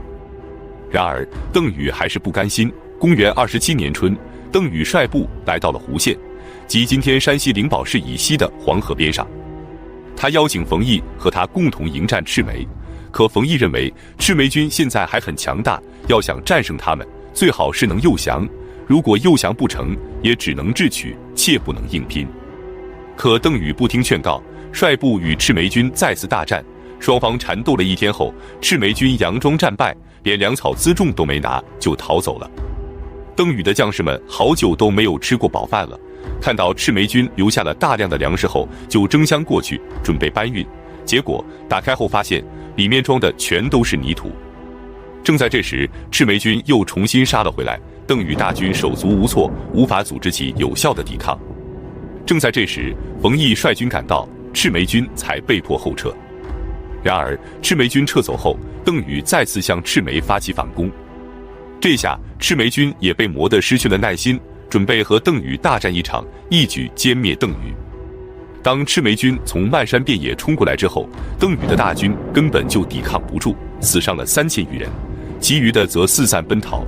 最后只有24名卫士还留在邓禹身边，保护着他逃到了宜阳。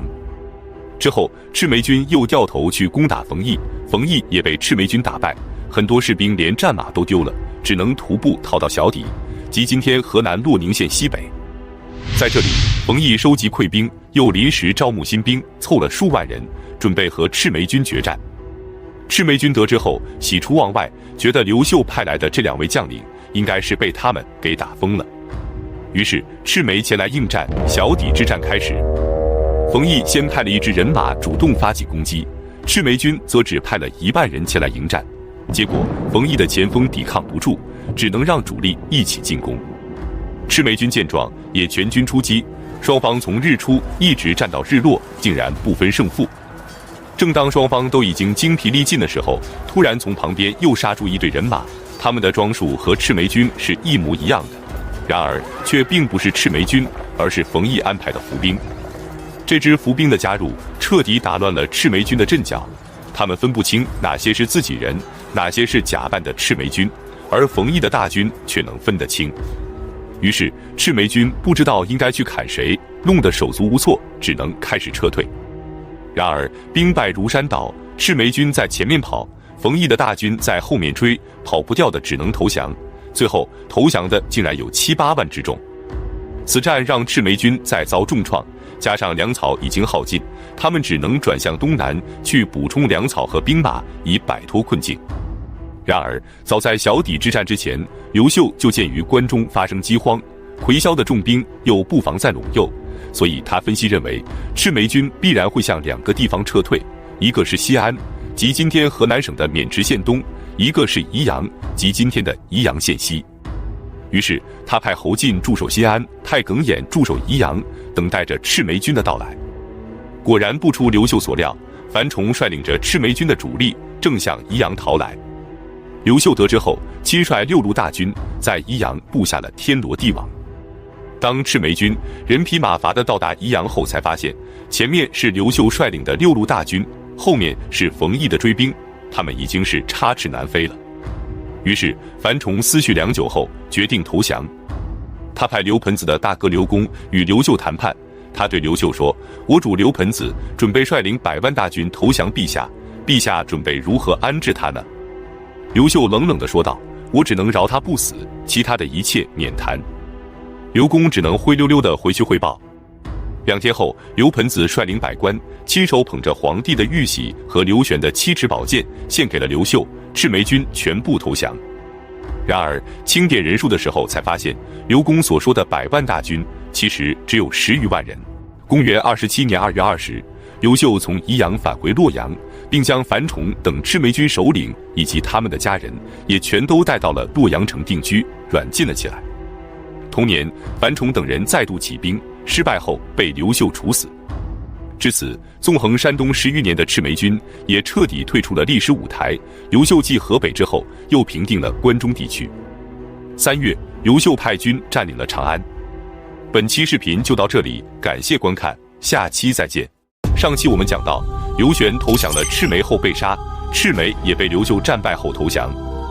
至此，刘秀继平定河北之后，又平定了关中。接下来，他便把目标放在了关东。本期视频，我们就一起走进刘秀平定关东之剿灭刘永和董宪。关东的反叛军主要是在睢阳称帝的刘永，占据祁郡的张布，以及占据东海郡的董宪。刘永是汉景帝刘启的弟弟刘武的8世孙，他的祖辈都是梁王，所以刘玄登基后就将刘永也封为了梁王。刘玄败亡后，刘永便自立为天子，在睢阳登基称帝。睢阳即今天的商丘市南，他占据了基阴郡、山阳郡、沛郡、楚郡、淮阳郡、汝南郡等地的28座城池。为了扩大势力，他又任命董宪为义汉大将军，张布为辅汉大将军。至此，刘永组成的联军已经占据了关东的大片土地，与刘秀形成了2个汉室宗亲争夺正统的局面。公元26年3月，刘秀任命盖延为主将，率领数万人去征伐刘永。8月，盖延攻破了睢阳城，刘永从东门逃走，带着少数亲信逃到了余县，即今天商丘市余城县。盖延则趁机拿下了扶阳、祝丘、萧县、彭城、薛县等地。余县的守军见汉军如此强大，准备杀掉刘永后投降汉军，结果被刘永察觉，带着几十名亲信逃到了谯县，即今天的安徽亳州。这时，苏茂和周建等人率领3万大军赶来救援刘永，与盖延大战于沛溪，刘永再次战败，退到了胡陵，即今天山东微山县的张楼乡程子庙村。盖延顺势又平定了沛郡、楚郡和临淮郡等地。公元27年4月，睢阳人驱逐了汉军，又将刘永迎了回来。刘秀命令吴汉和盖延合军围困睢阳。刘永率部坚守了100日之后，因城中断粮，被迫逃往了赞县，即今天永城市赞城镇。盖延则率领大军紧追不放，刘永在逃往途中被部将庆武给杀害了。至此，刘永的反叛被彻底平定，苏茂和周建等人则率众投靠了董宪。公元28年春，盖延率军前往刘县去攻打董宪，董宪战败后逃往下邳。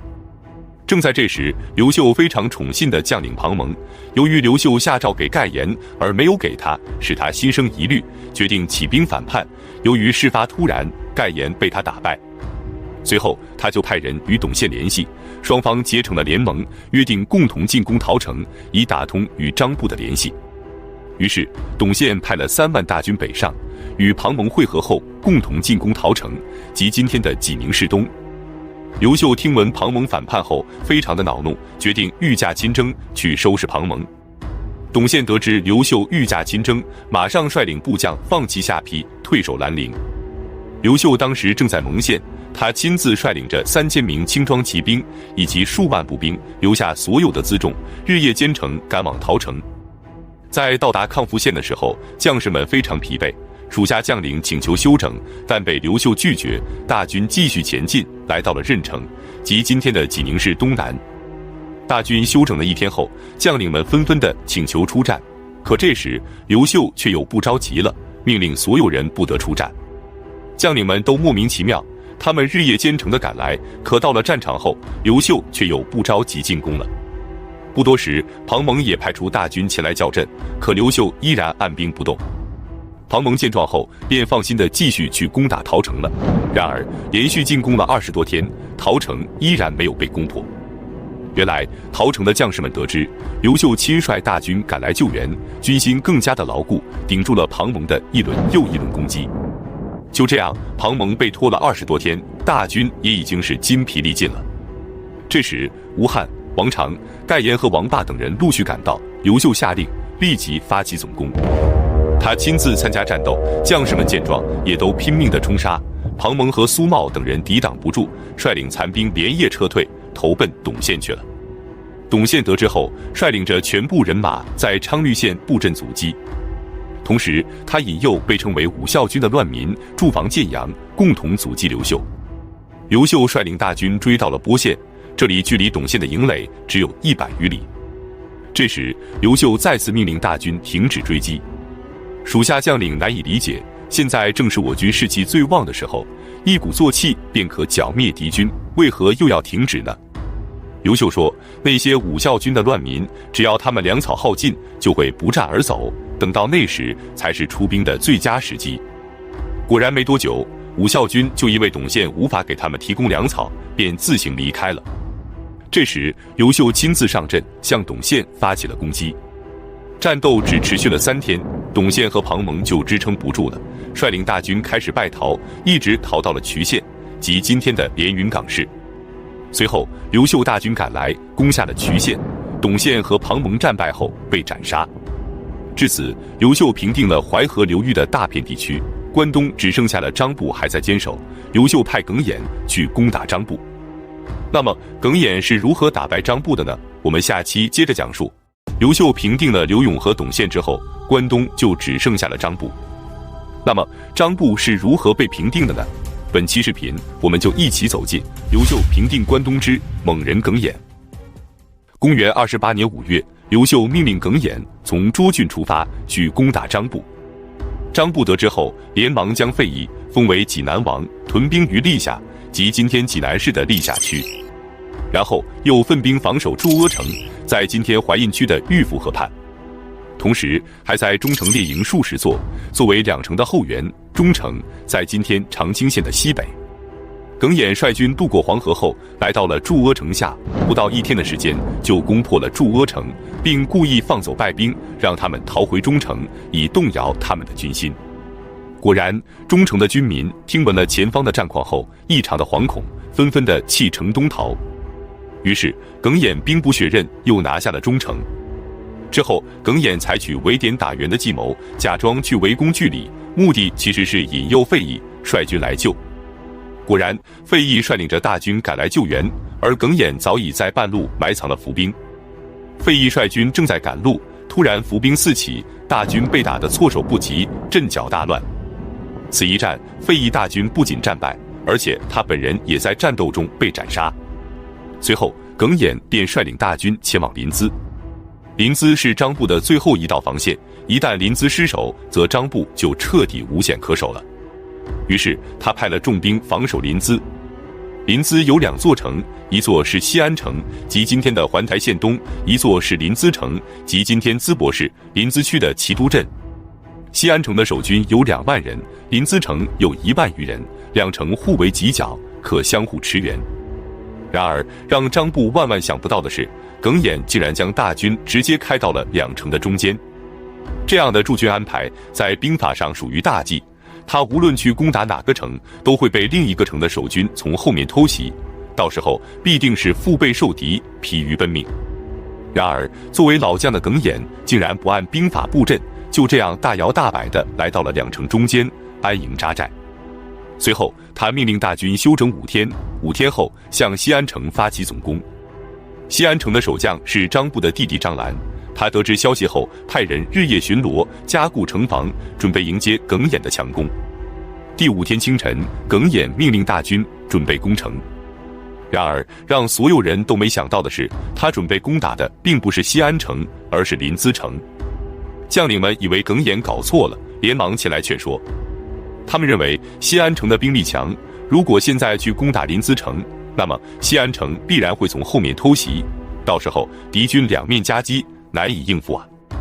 然而耿弇却笑着说，5天前我故意说要攻打西安城，所以现在西安城的守军应该在十分紧张地备战着，他们操心能不能守得住城池还来不及呢，哪里还有心思出来偷袭呢？而临淄城的守军断然不会料到，我们今天要攻打的竟然是他们，所以一旦交战，他们定会乱作一团，等西安城的守军反应过来时，我们应该已经拿下了临淄城。只要临淄城破，西安城就成为了一座孤城，不攻自破。将领们这才恍然大悟。于是耿弇下令向临淄城发起攻击。果然不出耿弇所料，进攻临淄城的时候，西安城的张兰并没有出兵，临淄城因为没有充足的准备，只用了半天时间就被攻破了。张兰得知临淄城破后，立即弃城而逃，率军跑回了莒县。至此，耿弇一箭双雕，半天破2城。大军进入临淄城后，耿弇就放出消息，让加强临淄的城防，等待着与张部的决战。此举的目的就是刺激张部，让他前来应战。果然，张部得知后，觉得耿弇就数万兵马，而且是远道而来，战胜他并不是难事。于是他纠集了10余万大军前来与耿弇决战。耿弇得知后，提前做出了部署。他亲率突骑隐藏在城中，让刘歆和陈俊率领2路大军埋伏在城池的2翼，然后派出1路人马主动出击，并且告诉他们只许败不许胜，目的是诱敌深入。两军交战后，耿弇派出的人马一触即溃。张部见状，觉得耿弇的实力不过如此，于是他率领着全部兵力发起了总攻，企图一举歼灭耿弇。当他们追到城下时，刘歆和陈俊突然率军杀出，双方展开了激烈的战斗。交战了半天后，耿弇亲率突骑从东城门杀出，去冲击张部的步兵，导致张部的大军首尾不能相顾，大败而归。第1天的战斗就以这样的结局收场了。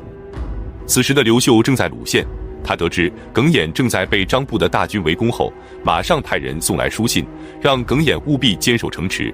他马上率领大军赶来支援。然而第2天清晨，耿弇命令大军准备出城迎敌。将领们都来劝说耿弇，表示应该等刘秀的大军赶到后，再前后夹击攻打张部。耿弇却愤怒地说，皇帝陛下驾到，作为臣属的我们应该杀牛宰羊的招待，怎么还能让陛下操心打仗的事呢？于是耿弇打开城门，率领大军再次冲杀了过来。双方一直从早上杀到了黄昏，双方的伤亡都很惨重。战役结束后，张部得到情报，刘秀率领着大军正在向临淄城赶来，于是他决定连夜撤回莒县。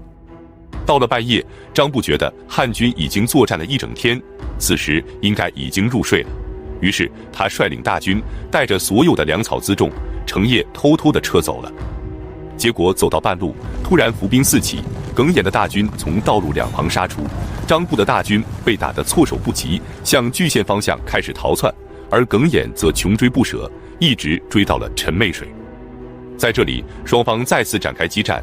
这场战斗的场景异常的惨烈，从临淄城到陈妹河畔，80-90里的土地上，到处都是士兵们的尸体，鲜血染红了陈妹水。最终，张部狼狈不堪地率领残部逃回了莒县。可此时，他的主力精锐已丧失殆尽，无力再继续战斗，只能率领残部向南逃窜。这时，刘秀也率军赶到了，命令大军继续追击，一直追到了平寿县，即今天山东省昌乐县东南。走投无路的张部连忙派人向苏茂求援，苏茂率领着万余精兵前来助战。刘秀得知后，并不着急进攻，而是派遣使者，分别告诉张部和苏茂，他们谁要是能斩下对方的首级前来投降，就封谁为侯。公元29年10月，张部斩杀了苏茂，前来投降。刘秀将张部封为安丘侯，随后与家属一起被迁到洛阳居住。3年后，张部携带着妻儿从洛阳逃回临淮，准备召集旧部，结果被琅琊太守陈俊得知后给斩杀了。至此，刘秀彻底平定了黄河以东以及淮河流域的广大地区。随后，他又控制了除陇右和巴蜀之外的所有中原之地。那么，陇右和巴蜀又是如何平定的呢？我们下期继续讲述。刘秀平定了中原之后，还剩下陇右和巴蜀被韦骁和公孙述割据占领着。那么韦骁是如何被平定的呢？本期视频我们就一起走进刘秀平定陇右之来袭表哥。韦骁是天水城济人，即今天甘肃省齐安县人。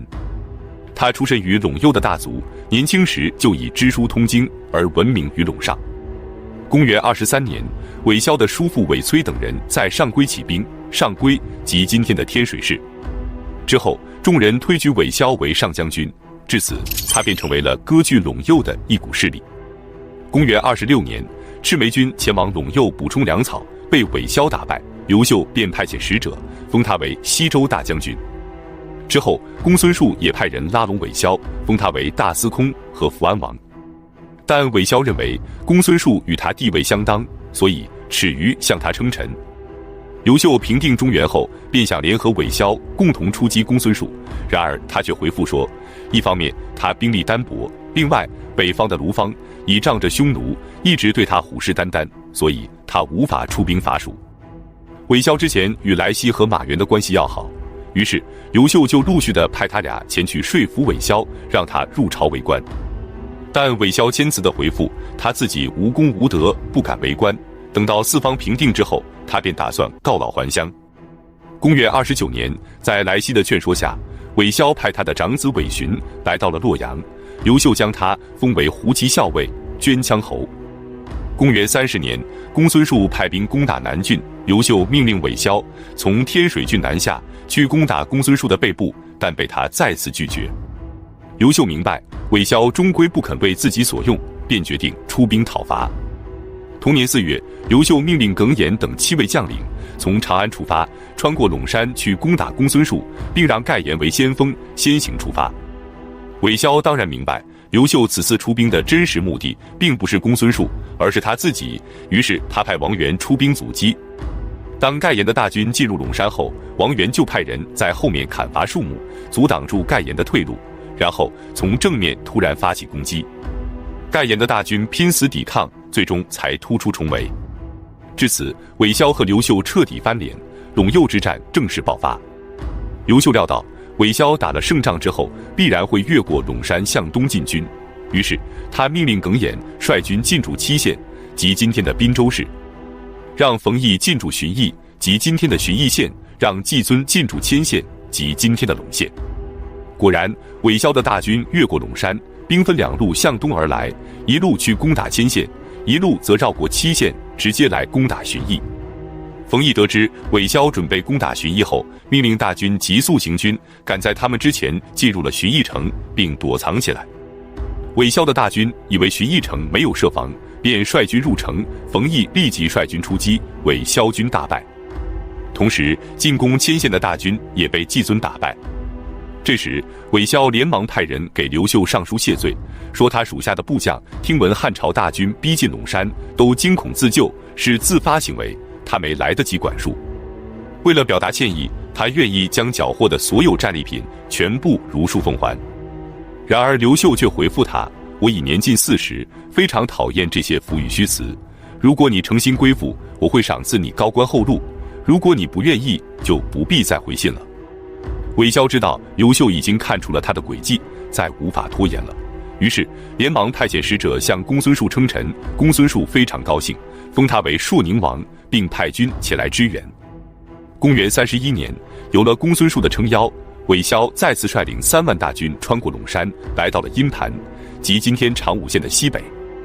他的大军刚到，就听说冯异率领大军正向这边赶来，他不想和冯异正面激战，决定调转方向去攻打迁县，然而却被季尊打败，只好再次撤回陇右。让他没想到的是，就在他东进的时候，来西已经率军偷偷地进入了陇山。来西是刘秀的表哥，他的母亲是刘秀的姑妈，他多次出使陇右，说服韦骁，所以对陇山的地形非常了解。他发现在陇山之中有一条路可以直通韦骁的战略要地略阳，即今天甘肃齐安县的陇城镇。韦骁被公孙述封王之后，就将都城迁到了平乡，即今天甘肃省的通渭县。这里距离略阳仅有100多里，只要拿下了略阳，则平乡就无险可守了。于是来西只带了2000人，翻山越岭的来到了略阳。略阳的守军根本想不到这里会突然出现汉军，于是在毫无防备之下就丢掉了略阳城。当韦骁得知略阳失守后，顿感不妙，他立即派出4路大军守住陇山的所有进出口，其中王元驻守龙底，邢询驻守潘须口，王孟驻守鸡头道，牛韩驻守瓦亭。然后他亲率数万大军前来围攻略阳，同时公孙述也派遣李煜和田衍率军赶来支援。就这样，来西率领的2000人彻底成为了一支孤军，被困在了略阳城。然而韦骁并没有强攻，他派出士兵上山去挖石筑坝，准备决水灌城。来西则命令将士们加高城墙，固守不弃。随后韦骁命令大军开始攻城，来西的将士们据城而守，用弓箭射杀攻城的敌军，顶住了一轮又一轮的强攻。最后箭矢射完了，来西就命令士兵们去拆房屋，用木头和石块当武器继续守城。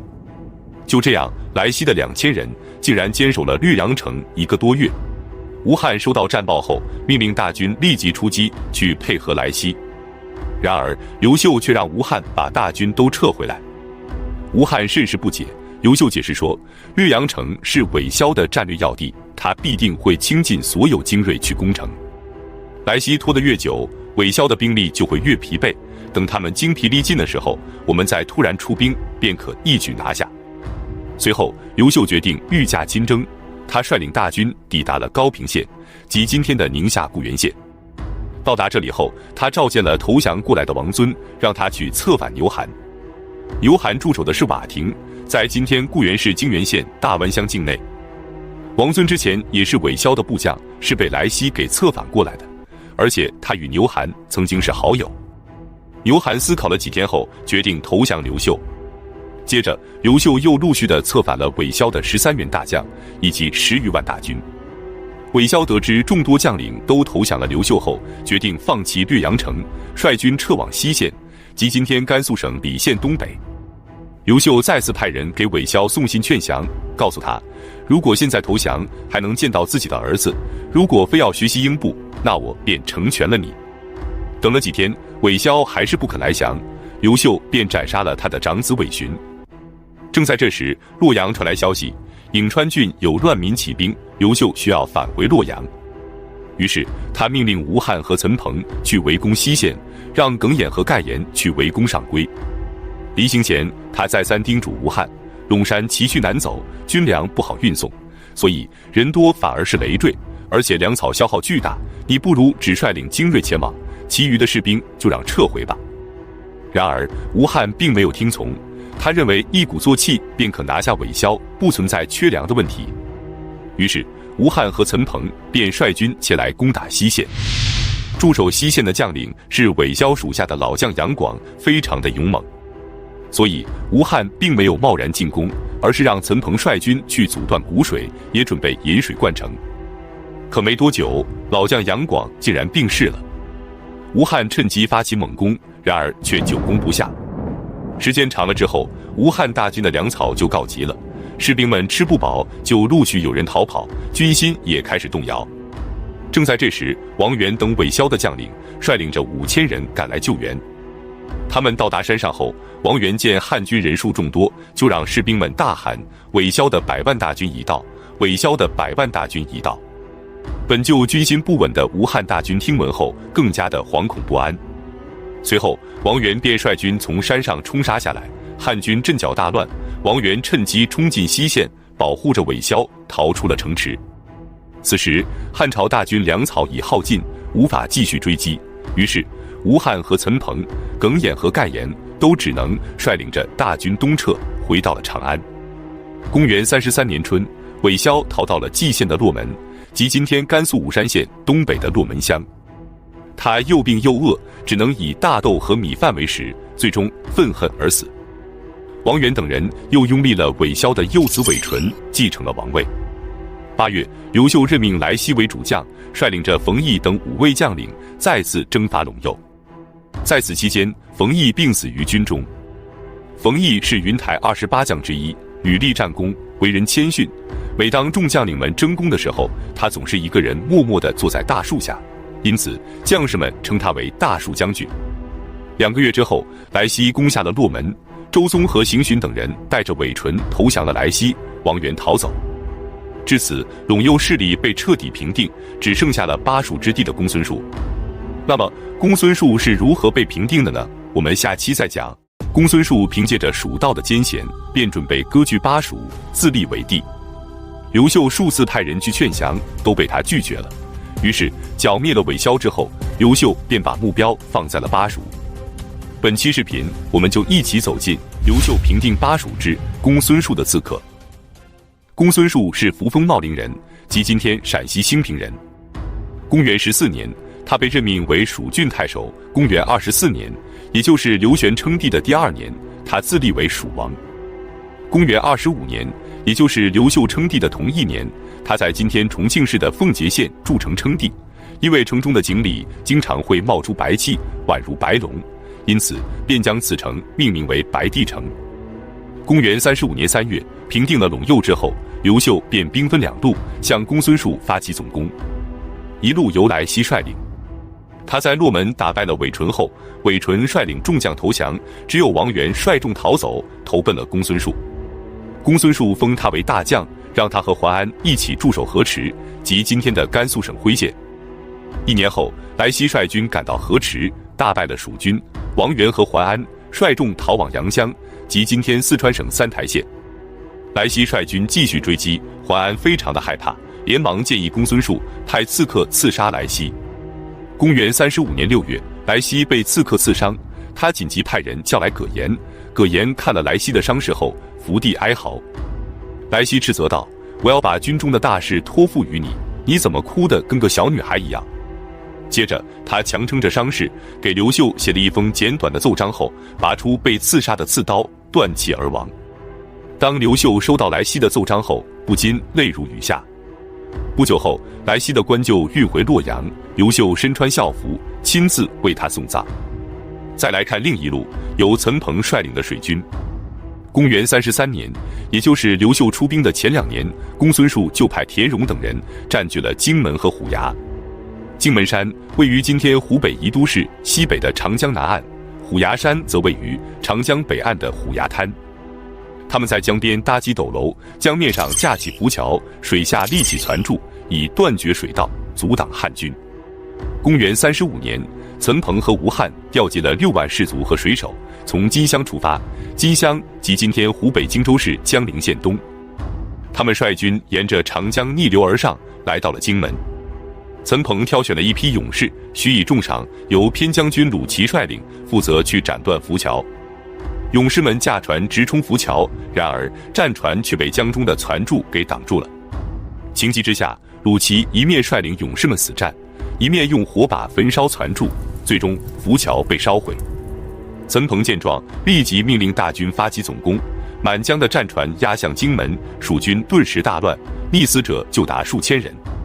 田荣战败后，带领着残兵一直逃到了江州，即今天的重庆市。岑彭紧追不放，也一路追到了江州渡口。江州城是一座山城，山高水低，不利于养攻，而且城中的粮草充足，短期内难以攻克。于是岑彭让冯俊在这里驻防，他自己则率领大军从嘉陵江北上，前去攻打垫江，即今天重庆市的合川区。很快，他们就攻陷了垫江城，并且还抢到了10万担的粮草。面对汉军的猛烈攻击，7月，公孙述派了3路大军进行防守。第1路由严岑等人率领，驻守广汉，即今天射洪市东南的柳树镇。第2路驻守资中，即今天的资阳市。第3路则由侯丹率领，绕过岑彭的江州守军，去驻守黄石，即今天重庆市涪陵区的珍稀镇，目的是阻止吴汉前来支援。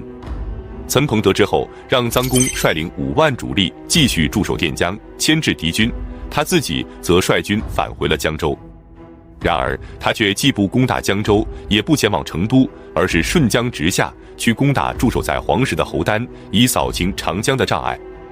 到达黄石后，他就向侯丹发起攻击，侯丹战败而逃，长江的封锁便得以解除。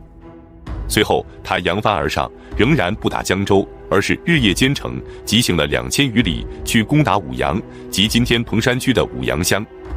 攻下了舞阳后，他将大军驻扎在彭王，即今天彭山区的江口镇。然后派遣精锐骑兵去攻打广都，即今天成都市的双流区，这里距离成都只有数十里之地。其实岑彭到达彭王后，就感觉这个地名不太吉利，想换个地方驻扎，但因为天色已晚，就没有更换。此时的公孙述也非常紧张，在无法应对的情况下，他又想起了之前刺杀来西的效果，于是他再次派出刺客，假扮成公孙述逃亡的奴才，去投奔岑彭。夜晚，刺客摸进了岑彭的军帐，刺杀了岑彭。大军失去主将后，只能退回江州。当刘秀得知又一员大将被公孙述刺杀后，异常的震怒，他命令吴汉立即率领大军从夷陵出发，去接管岑彭的大军。此时在垫江的臧公5万大军以粮草告急，他在犹豫要不要也将大军撤回江州。可他担心的是，一旦撤军，军心会不稳，也许还会造成大量的士兵逃跑。最后他下定决心不撤军，而是要前往广汉城去攻城抢粮。他将大军分为3路，让步兵走东岸，骑兵走西岸，水军走涪江。为了壮大声势，他让大军沿着涪江两岸插满旗帜，所过之处战旗翻滚。之后大军便来到了广汉城下。驻守广汉城的将领是严岑，他登高远望，见到处都是汉军的旗帜，不由得惶恐不安。此时臧公已开始下令攻城，严岑的守军不知道汉军到底有多少人马，顿时就士气全无，伤亡了1万余人之后，便开城投降了。结果投降的大军竟然有10万之众，而严岑本人则逃回了成都。拿下广汉城之后，臧公并没有去追击严岑，而是前往阳乡去攻打王元。然而当汉军抵达阳乡后，还没开始攻城，王元就举城投降了。这时刘秀再次派人来劝降公孙述。公孙述的很多将领也建议公孙述投降，可公孙述却坚定地说，哪里有投降的皇帝，坚决不降。再来看吴汉大军，他们从夷陵出发，不到1个月就抵达了于福津，即今天四川省乐山市北。在这里，他率部与魏克和公孙勇展开激战，大破蜀军。然后他一路北上，攻下了舞阳。随后他继续北上，在广都城大败了蜀将史兴，顺利地拿下了广都，兵锋直逼成都。这时蜀军见大势已去，纷纷地开始逃亡。公孙述连忙派人去截杀逃跑的士兵，并且将他们的家眷也悉数处死，可还是阻挡不了大量的士兵逃跑。不久，江州城也被冯俊攻破，田荣被活捉，成都则彻底沦为了一座孤城。这时刘秀派人给吴汉送来书信，告诫他，成都城还有公孙述的10万精兵，切不可轻视，你只管坚守广都，等待着公孙述派兵来攻，你千万别跟他决战。如果他们不敢来，你就步步为营地向前推进，逼迫他出兵，必须要等到他们精疲力尽之时，方可发起总攻。然而吴汉就跟上次攻打西县一样，再次不听刘秀的建议。他认为只要他兵临城下，公孙述就必然会出战，到时候便可将其一举歼灭。于是他让刘尚率领1万人在南岸待命，他自己则率领2万大军渡过锦江，在北岸安营扎寨，大修浮桥。当刘秀得知他的部署后，气得暴跳如雷，立即写信大骂吴汉。他告诉吴汉，你率军深入敌境就算了，还和刘尚相距20余里，这样的距离，只要公孙述派兵牵制你，然后去攻打刘尚，你们俩根本就无法互相驰援。趁现在公孙述还没看出破绽，你赶紧撤退。然而不幸的是，公孙述已经看出了他的破绽，但他不是去攻打刘尚，而是派兵牵制住刘尚，命令谢峰和袁吉率领10万大军前来攻打吴汉。吴汉大军整整拼杀了1天后才退回营地，谢峰则顺势包围了吴汉的大营。此时吴汉后悔已经是来不及了，只能想办法突围，与刘尚会师。为了迷惑谢峰，他派人到处点火烧水，军营里炊烟袅袅。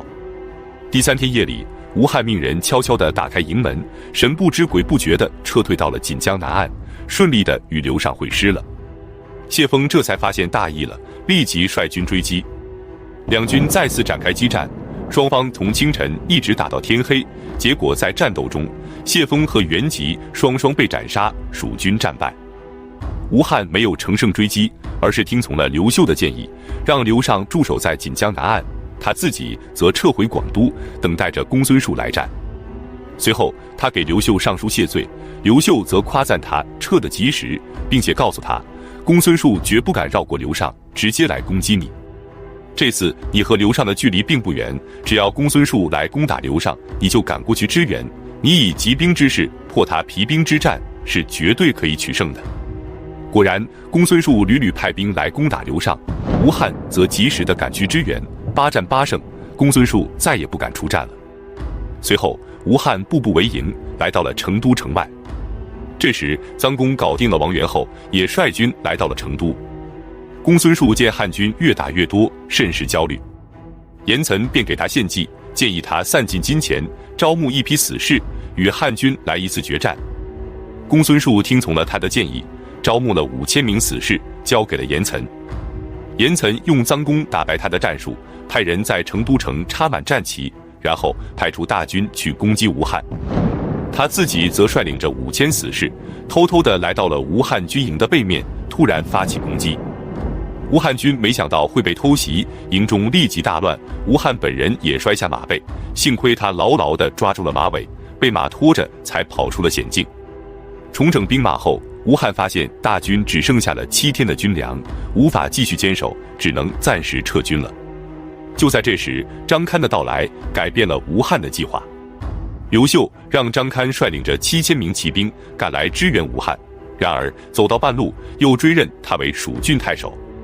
可此时蜀郡还在公孙述的手里，吴汉要是撤走了，那他这个蜀郡太守不就成为一纸空文了吗？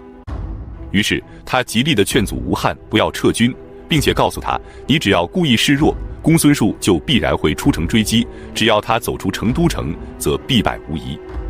最后吴汉听取了他的建议，率军来到了成都城北面的咸阳门。公孙述见汉军再次兵临城下，他先是找人算了一卦，卜卦的内容是如死城下，是个吉卦。于是他派严岑率领一支人马去攻打臧公，战况非常的顺利，臧公3战3败。随后公孙述亲率主力出城来攻击吴汉，吴汉命令高武等人率领数万精锐前去迎战。战斗中，高武发现了公孙述，便策马狂奔向他跑去，然后迅速地用长矛刺向了公孙述的胸膛，公孙述即刻滚下了马背。幸亏他手下的将士们拼死相救，才被带回了成都城。到了半夜，公孙述因为伤势过重，一命呜呼了。临死前，他将兵权交给了严岑，严岑见大势已去，思考再三后，决定开城投降。公元36年11月18，吴汉率军进入了成都城。然而3天后，他却发出了一道令人匪夷所思的命令：屠城。随即公孙述的家人及其族人通通被杀，举城投降的严岑也被斩杀，公孙述的宫殿也在一片火海中化为了废墟。消息传回洛阳，刘秀暴跳如雷，痛骂吴汉和刘尚。至此，巴蜀之地被彻底平定，刘秀除了西域和卢方之外，基本恢复到了西汉末年的疆域。本期视频就到这里，感谢观看，下期再见。刘秀的知名度为什么不高？他平定了陇右和巴蜀之后，还有哪些事情需要处理呢？本期视频我们就一起走进阴丽华被立为皇后及刘秀驾崩。从新莽大乱到天下再次一统，历经了将近20年之久。在此期间，天下的百姓战死、病死以及饿死者不计其数，到刘秀平定天下之时，天下人口时有2存。所以为了使饱经战乱的中原之地尽快达到恢复和发展，刘秀平定了陇右和巴蜀后，便不再发动大规模战争。那么天下太平之后，跟随刘秀南征北战的那些功臣们该如何安排呢？公元36年，吴汉平定巴蜀凯旋而归后，刘秀就设宴犒赏将士，并大封功臣。此次受封者多达365人，其中邓禹被封为高密侯，实邑达到4个县，其他的功臣们也都获得了大量的封赏。这时有人提议，以往分封诸侯，实邑最大的也不超过100里，可陛下却给功臣们封了3、4个县，这会造成弱干强支的局面啊。然而刘秀却反驳说，自古以来都是因为无道才亡国的，哪会因为给功臣们封的地太多而亡国的呢？同年，他又罢免了左右将军，并提出演干戈、修文德、去甲兵、敦儒学的政策。这下邓禹首先明白了刘秀的意图，于是他联合了其他几位大臣给刘秀上书，请求罢官回乡研究儒学。刘秀立即批准了他们的请求，并且下诏，所有被封侯的大臣一律不得在朝中任职。于是耿弇等将领也都交出了兵权，主动退出了官场。就这样，刘秀给功臣们大量的赏赐，让他们回家安享晚年，顺利地解决了功臣的问题。之后，刘秀兴修水利，大力发展生产，到他统治的后期，人口数量达到了2000多万，增长了1倍之多，经济也得到了极大的发展。历史上称这段时期为光武中兴。接下来，他就要解决皇后和接班人的问题了。公元23年，昆阳之战后不久，刘秀就实现了娶妻当得阴丽华的愿望。这一年，阴丽华19岁，刘秀29岁。相处了3个月后，刘玄就派他北渡黄河，去平定河北。在此期间，他为了拉拢真定王刘阳，便迎娶了刘阳的外甥女郭圣通。之后，他便迅速地平定了河北。公元25年8月，刘秀在号城称帝，同年10月定都洛阳。随后，他便让人将阴丽华接来洛阳，准备立她为皇后，然而却被阴丽华严词拒绝了。他告诉刘秀，郭圣通与你有困厄之情，而且更为重要的是，他已经为你生下了儿子，所以你应该立他才对。就这样，刘秀将郭圣通立为皇后，郭圣通的儿子刘强被立为太子，阴丽华则被封为贵人。之后的数年间，郭圣通又陆续地生下了刘辅、刘康、刘延、刘焉4位皇子，以及刘弘夫公主。阴丽华也生下了刘阳、刘苍、刘京、刘恒、刘京5位皇子，以及刘忠礼公主。然而，从公元33年开始，郭圣通就彻底被疏远了。失宠之后的他，也变得牢骚满腹。刘秀觉得他心怀怨恨，自己死后定不会善待阴丽华母子，于是便有了废后的想法。过了7、8年，直到公元41年，刘秀才下诏废掉做了15年皇后的郭圣通，将阴丽华立为了皇后。为了弥补郭圣通，他将刘辅封为中山王，将郭圣通封为中山王太后，同时将郭圣通的弟弟郭况封为节侯，堂兄郭靖封为新戚侯，郭匡封为发干侯，郭姓的外戚女婿陈茂封为南侯。就这样，虽然皇后被废，家族却一门4侯，不降反升。其他人安抚好了，可是郭圣通被废后，儿子刘强仍然是太子，这有点不合理智。刘强数次上书请辞太子，但刘秀一直没有同意。2年后，刘强采纳了老师智运的建议，再次请辞太子，刘秀终于同意了。他将做了19年太子之位的刘强改封为东海王，阴丽华的儿子刘阳被立为了太子，并给他改名为刘庄。公元52年，郭圣通病逝，享年46岁，被安葬于邙山。公元56年正月，刘秀读《河图会昌符》的时候，发现了这样一句话：赤刘之久，会命代宗。这句话是什么意思呢？刘邦建立的汉朝崇尚赤色，代宗是泰山的别名，所以这句话的意思就是刘邦的第9代后裔应该去泰山封禅，而刘秀恰好就是刘邦的9世孙。于是正月28， 61岁的刘秀率领着诸侯王以及大臣们从洛阳出发，前往泰山封禅。其实2年前他东巡的时候路过泰山，大臣们就纷纷进言，表示以他的功绩是足以进行封禅的。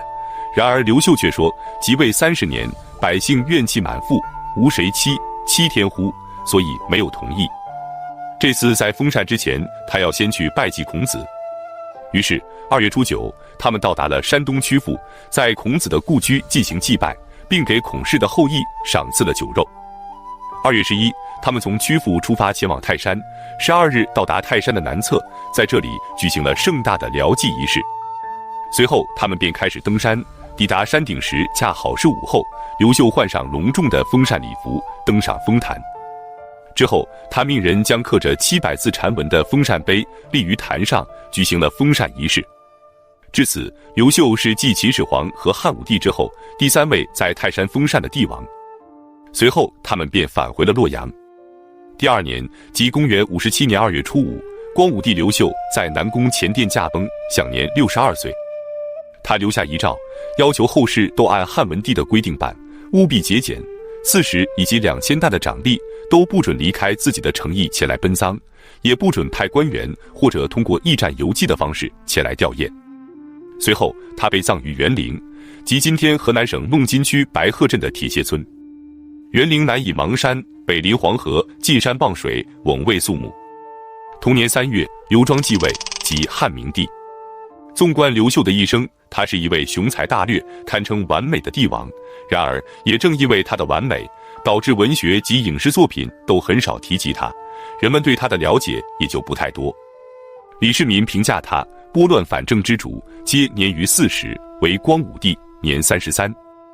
薛居正对他的评价是：自古帝王能保全功臣者，为光武一人而已矣。伟人评价他是最有学问、最会打仗、最会用人的皇帝。通过往期的视频，你对他的印象有所改变吗？请在评论区留言。班超是如何仅凭36个人就平定西域的？刘庄驾崩后，对西域的战略又会发生怎样的变化呢？本期视频，我们就一起走进班超36人平西域及刘庄驾崩。公元57年，刘秀驾崩，30岁的太子刘庄继位，他为正科察，严禁外戚干政，同时还解决了积患已久的黄河水患，使社会安定，生产力大增。公元73年，他派窦固率领大军去攻打北匈奴，班超也以假司马的身份随军出征。班超是扶风平陵人，即今天的陕西咸阳人。他的父亲班彪之前做过县令，后来因病免官，开始从事史学著述。班彪有3个孩子，长子班固、幼子班超以及女儿班昭。班固受他父亲的影响，从小就对史籍比较感兴趣。16岁那年，他进入了洛阳的太学学习。之后，由于班彪去世，一家人的生计难以维系，他只好从洛阳返回了平陵老家。公元62年，30岁的他开始撰写《汉书》，然而却被人告发，关进了牢房，罪名是私修国史。班超得知后，只身一人前往洛阳替哥哥申冤。汉明帝刘庄得知后，阅读了班固的书稿，被他的才华所打动，立即下令释放班固，并拜他为兰台令史，掌管和校订皇家的书籍。至此，班固终于在洛阳有了落脚之处，将母亲以及弟弟妹妹也一起带到了洛阳。有一次，刘庄想起了为哥哥申冤的班超，觉得他非常有勇气，也很有辩才，于是就将班超也拜为兰台令史。然而没过多久，班超却因为工作的过失而被免职。免职后的他结识了窦固，于是窦固便带着他一起出征北匈奴。他们率军来到了西域，随后便开始进攻伊吾，即今天的新疆哈密西，在蒲类海大败北匈奴。蒲类海即今天新疆的巴里坤湖。在此期间，班超显示出了与众不同的才能，深得窦固的赏识，于是窦固就派他和郭循出使西域。此时的西域诸国，自从王莽篡汉后，就彻底脱离了中原王朝的管辖，投靠了北匈奴。北匈奴得到西域的人力和物力后，实力大增，屡次进犯河西4郡等地，使边塞的百姓苦不堪言。所以他们此次出使的目的是考察西域的情况，找机会说服西域诸国再次回归汉朝。随后，班超和郭循等36人的使团顺利地来到了西域的鄯善国，鄯善王对班超等人礼遇有加，热情地接待了他们。然而没过多久，鄯善王就突然变得冷淡了起来。班超敏锐地意识到，一定是北匈奴的使者来了。他召来鄯善国负责接待他们的使者，诈唬他说：“我已经知道北匈奴使者到来的情况了，你就告诉我他们现在住在什么地方。”使者在仓促间一时无法应对，只好如实作答。随后，班超就将侍者关押起来，以防消息泄露。接着，他就召集部下们过来喝酒。喝到酒醉的时候，班超故意激怒大家说：“北匈奴的使者已经来了，鄯善王很有可能会把我们绑了送给匈奴人。大家觉得我们应该怎么办呢？”众人听后都很惊愕，顿时都没了主意，齐声说道：“一切听你安排。”于是班超便告诉众人：“不如我们趁夜进攻北匈奴的使者，将他们通通干掉。”众人一致表示同意，但是不是应该和郭循商量一下？班超却说：“郭循是个文官，他知道后一定会非常害怕，弄不好就会暴露我们的计划，所以就不必告诉他了吧。”到了夜晚，天上刮起了大风。班超安排20余人埋伏在北匈奴驻地的两侧，剩下的10个人拿着战鼓，埋藏在驻地的后方。给他们的任务是，只要看见火势就猛敲战鼓，并且大声的呐喊。随即他顺风点火，火焰瞬间就冲进了北匈奴使者的驻地。驻地后面的10个人看见火势后，战鼓雷动，喊杀声四起。北匈奴的使者在睡梦中被惊醒，一时间不知所措，只能到处逃窜。班超则率众杀敌，亲手斩杀了3人，部下也斩杀了30多人，其余的则全都葬身于火海了。战斗结束后，他们返回驻地。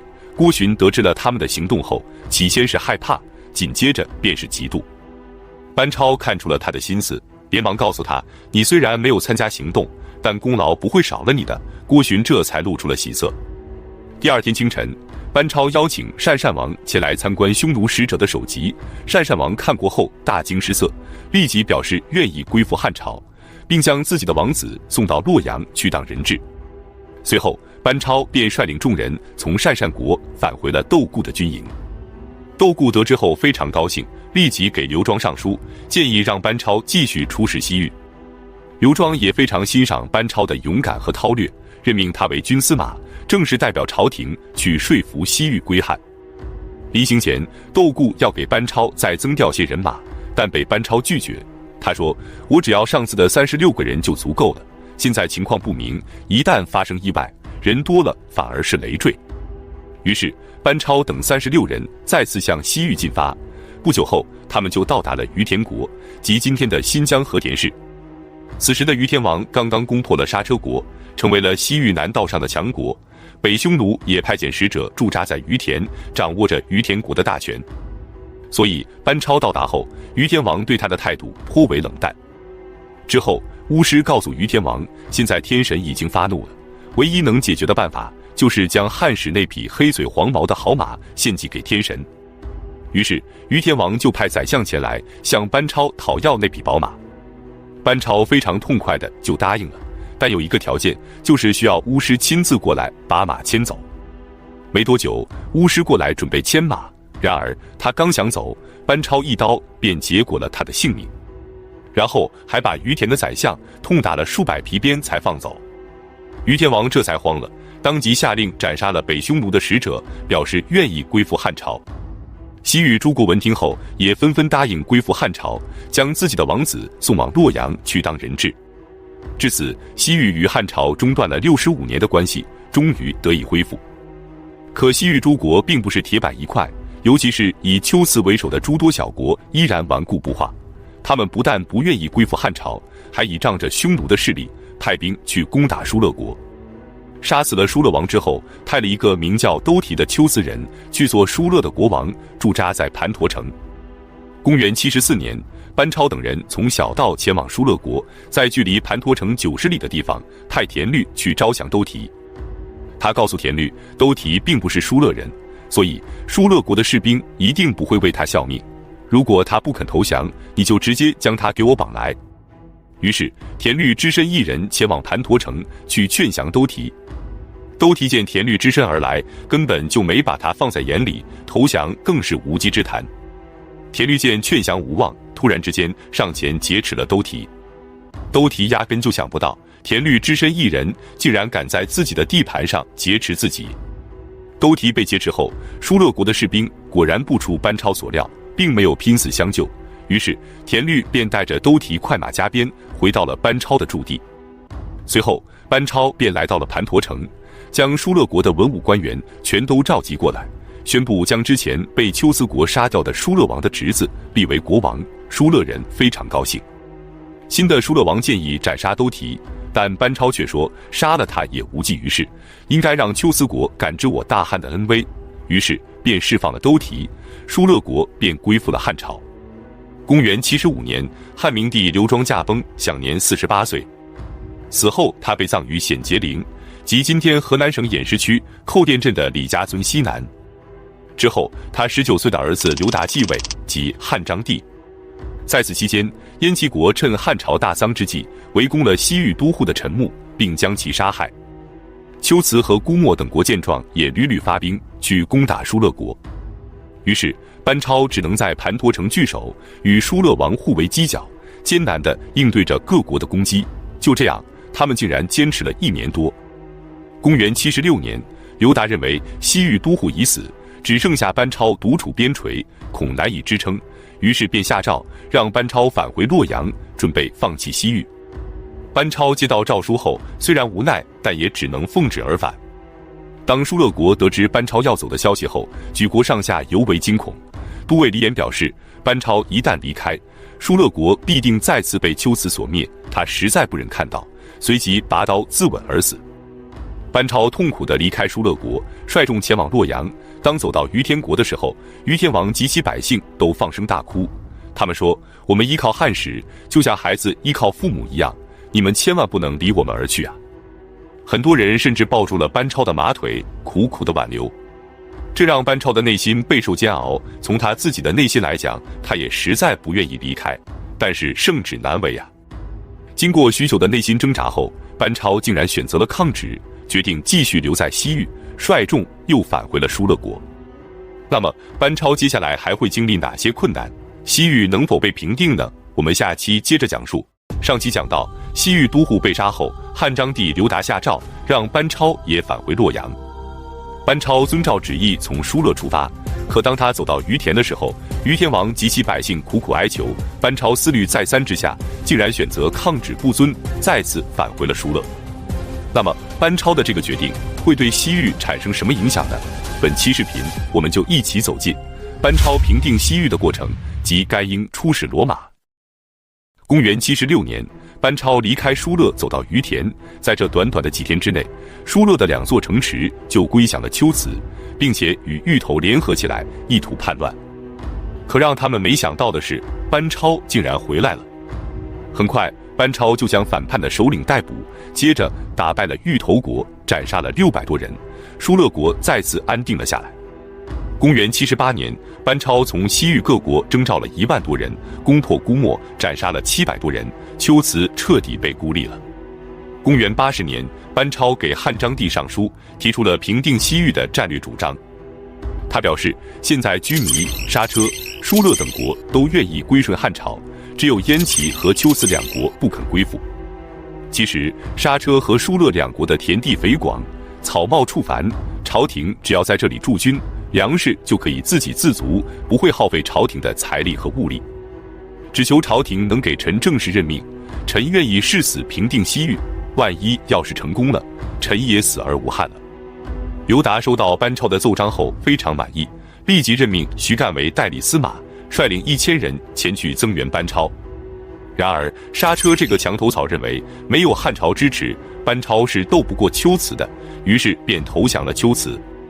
随后，疏勒的新都尉藩臣也跟着反叛了。可让他们没想到的是，汉朝派徐干带着1000人马已经赶到了。随后，徐干和班超合兵攻击藩臣，藩臣则兵败后被杀，疏勒的叛乱再次被平息。接着，班超便准备进军龟兹。为了增加胜算，他给刘达上书，请求以朝廷的名义派使者去招抚乌孙，希望能得到乌孙的支援。刘达立即派李毅出使乌孙，可当李毅走到于田的时候，正赶上龟兹进攻疏勒，被吓得不敢前行。为了掩饰自己的怯懦，他给刘达上书说，平定西域是劳而无功的行为，更何况西域的情况并不像班超所说的那么乐观。他在西域拥抱着爱妻，疼爱着幼子，因为享受安乐才不想返回洛阳的。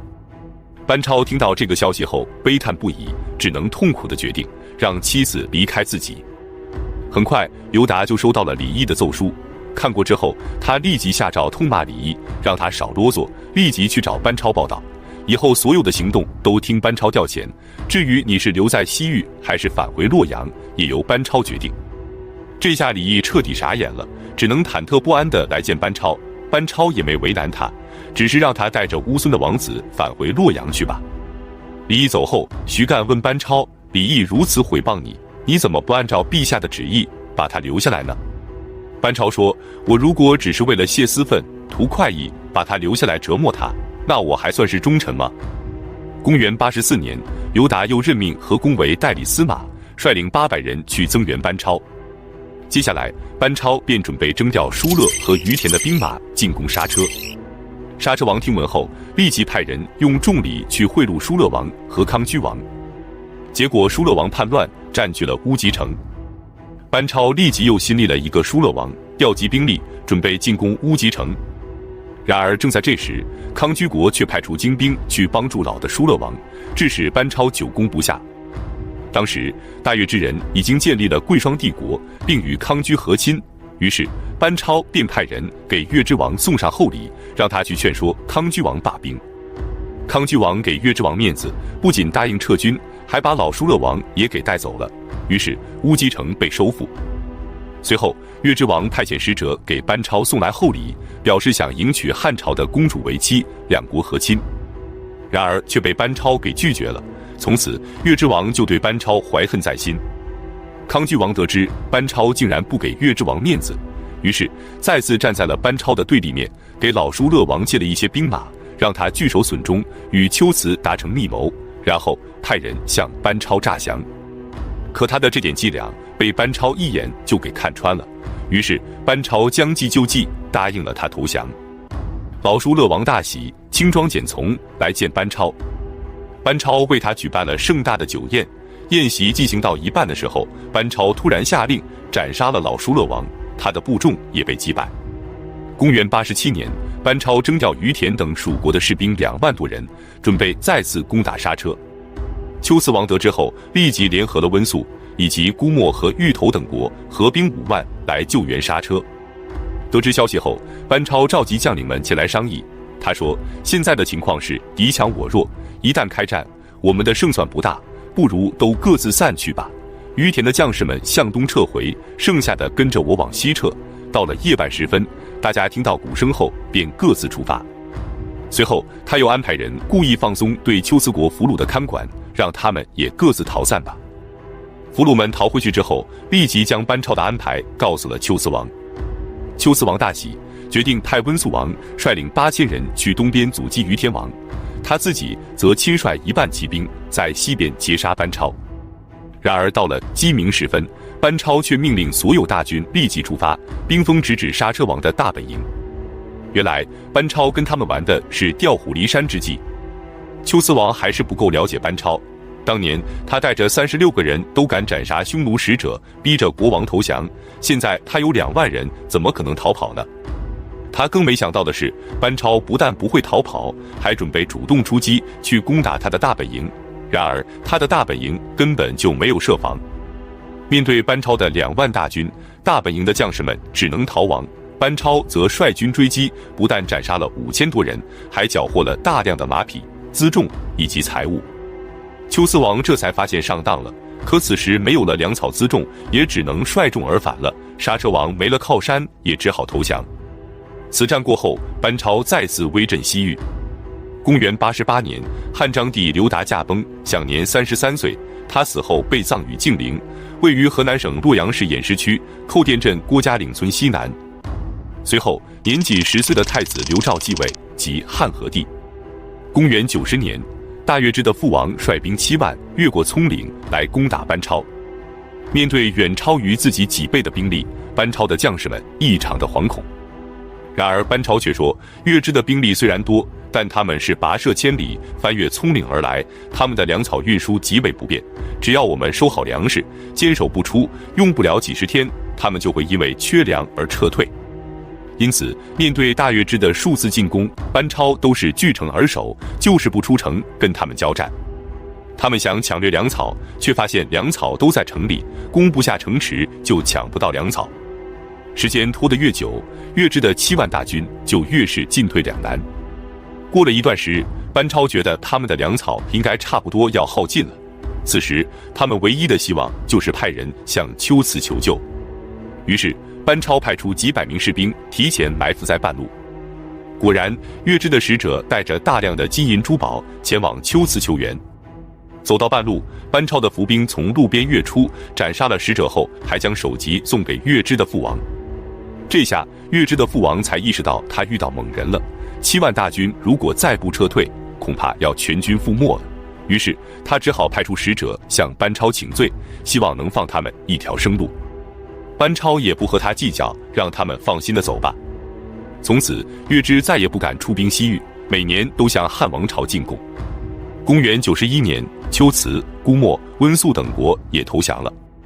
刘肇任命班超为西域都护，徐干为长史，驻扎在龟兹国的他前城。此时，西域就只剩了燕齐、威须和玉离3国。他们之所以不投降，是因为之前他们杀害过西域都护陈穆，心怀恐惧而不敢投降。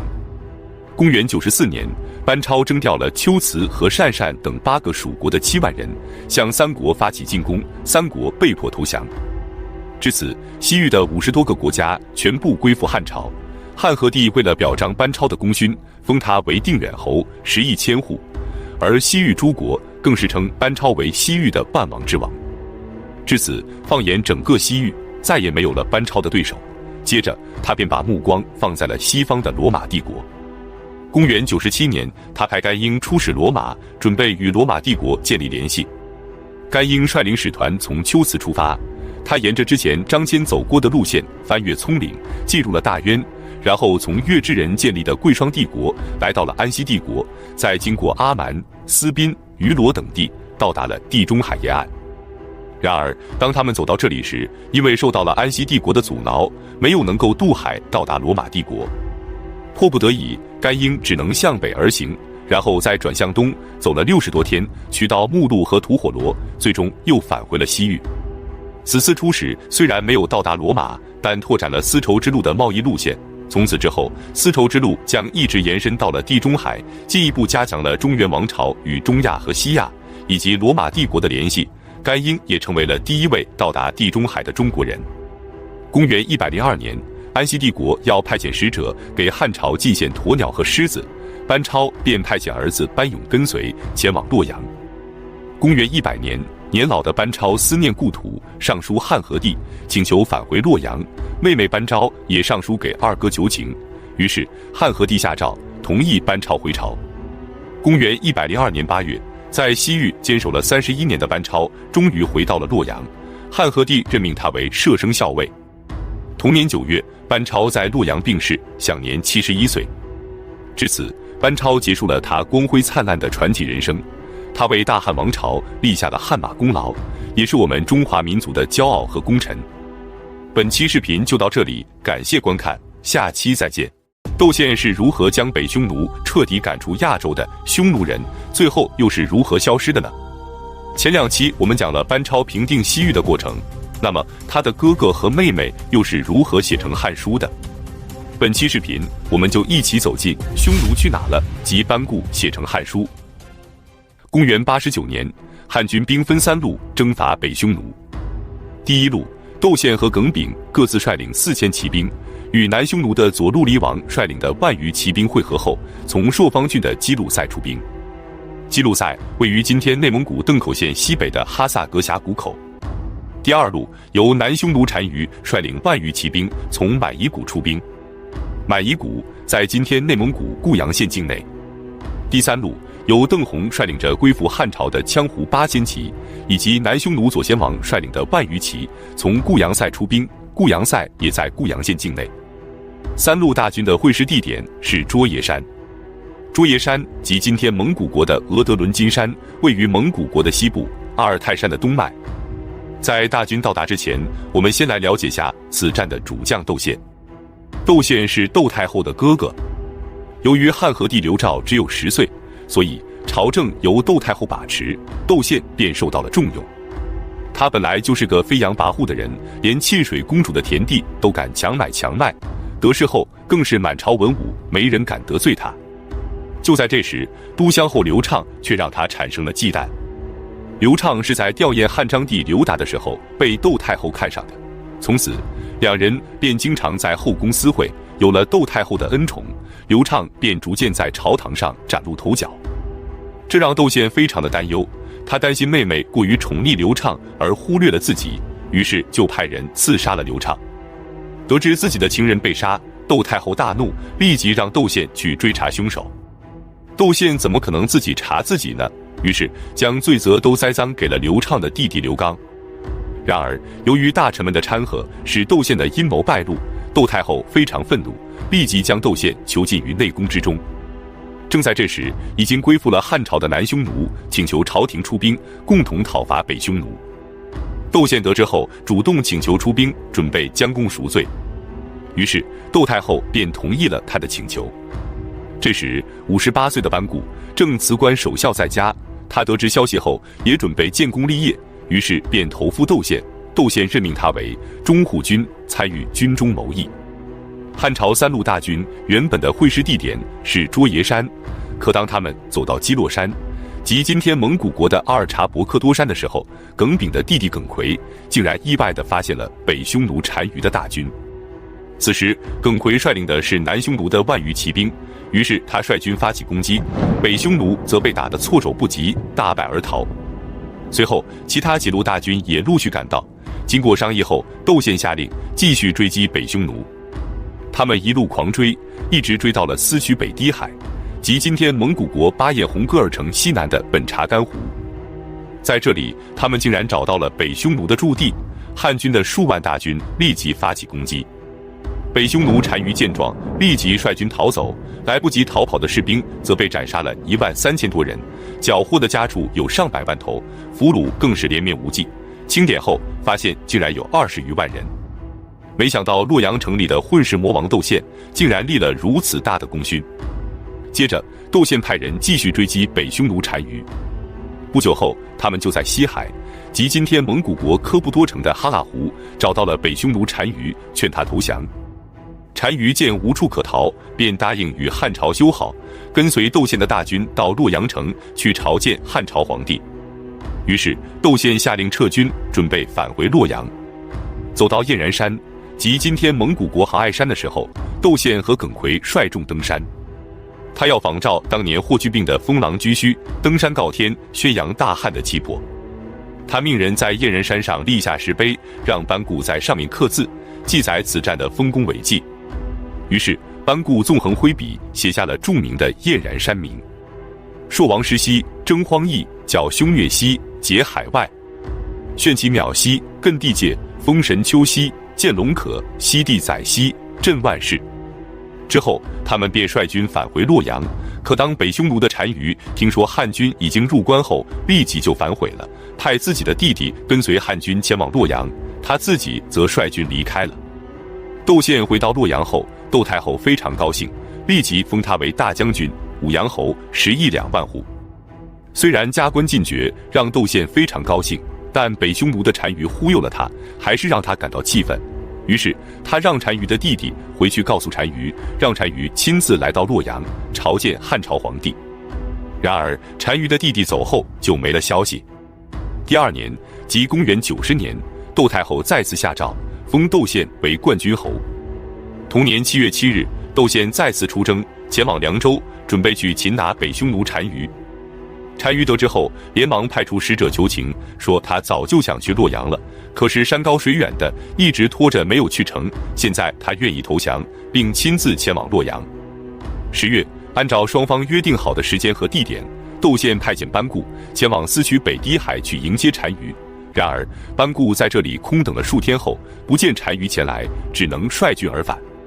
其实这次并不是北匈奴的单于毁约，而是南匈奴的单于听说北匈奴准备投降，而且汉朝给北匈奴的承诺是和南匈奴享受同样的待遇，这他就接受不了了。于是他一面给朝廷上书表示不满，一面派兵去突袭北匈奴单于的驻地，准备将其截杀。北匈奴单于本来已经做好了投降的准备，结果却莫名其妙地被人突袭，慌乱之中只好再次逃亡。事已至此，窦宪也来不及追究南匈奴单于了，只能改变战略，派耿奎率兵出居延塞，向金微山进军，追击北匈奴单于。金微山即今天蒙古国的阿尔泰山。在这里，耿奎找到了北匈奴单于的大军，两军展开激战，斩杀了匈奴5000余人，北匈奴单于继续逃亡。那么他们这次又跑到哪里去了呢？史书并没有记载，只知道在之后的数百年里，他们就像消失了一样。北匈奴单于跑了，他的弟弟右路李王只好临危受命，自任单于率领着剩下的数千人，在蒲类海附近放牧。公元119年，他们游荡到乌孙附近，朝廷任命班超的儿子班勇为西域长史，2次击败他们。之后，他们也逐渐的消失了。那么，匈奴人到底去了哪里呢？据后世考证，南匈奴以及留在西域的匈奴人逐渐融入了中原王朝，没有了单独的族群，而西迁的北匈奴人却改变了欧洲的格局。大约公元375年，匈奴人向黑海沿岸的东哥特人发起攻击，东哥特人不敌，与西哥特组成联军，结果还是战败了。于是，哥特人只能被迫地渡过多瑙河，前往罗马帝国的北部。可罗马帝国的北部还生活着日耳曼人和斯拉夫人，他们也打不过匈奴人，只能逃到罗马帝国的境内。此后，匈奴人迎来了他们最伟大，也是最后一个单于阿提拉。公元452年，阿提拉率军席卷了西罗马帝国，教皇利奥一世被迫与阿提拉会面，并答应赔款和亲，因此阿提拉被欧洲人称为上帝之鞭。可第2年，阿提拉就病逝了。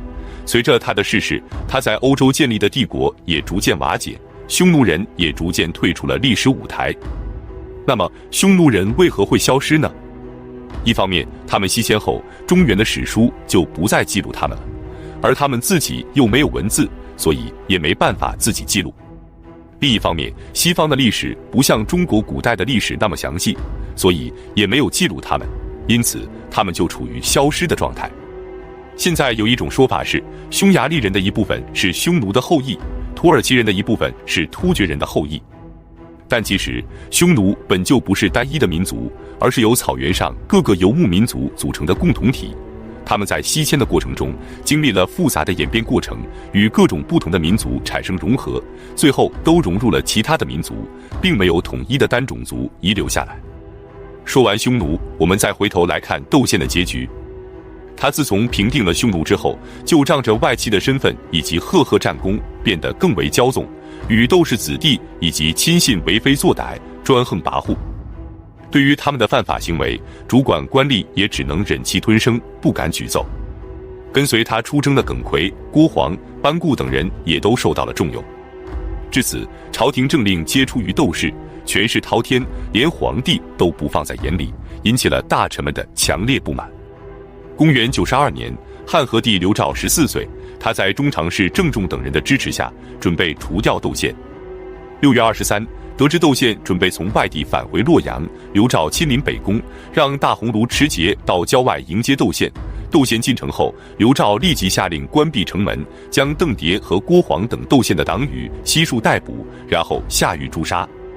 随后，他派人收回了窦宪的大将军印绶，命令窦宪及其4个封侯的兄弟立即返回自己的封地。等他们到了封地后，就收到了要求自裁的诏书，他们只好全部自刎而死。就这样，混世魔王窦宪终于走完了他的一生。窦宪死后，由于班固与窦宪的关系密切，因此也受到了牵连。这时，一直与班固有积怨的洛阳令种经找到了机会，他立即罗织罪名诬告班固，致使班固被捕入狱，同年死于狱中，享年61岁。可是班固死了，他的汉书还没有写完，于是汉和帝下诏，让班固的妹妹班昭接着续写汉书。就这样，班昭续写了汉书中的8表，班昭的弟子马旭补写了天文志，最终才完成了这部史学巨著。它是中国第一部纪传体断代史，是24史之一。它记述了从汉高祖元年，即公元前206年，到新莽帝皇4年，即公元23年，共230年的史事，全书共80万字。它是继《史记》之后中国古代又一部重要的史书，与《史记》《后汉书》《三国志》并称为前四史。它也成为研究中国古代乃至中亚和西南亚诸国非常珍贵的历史资料。本期视频就到这里，感谢观看，下期再见。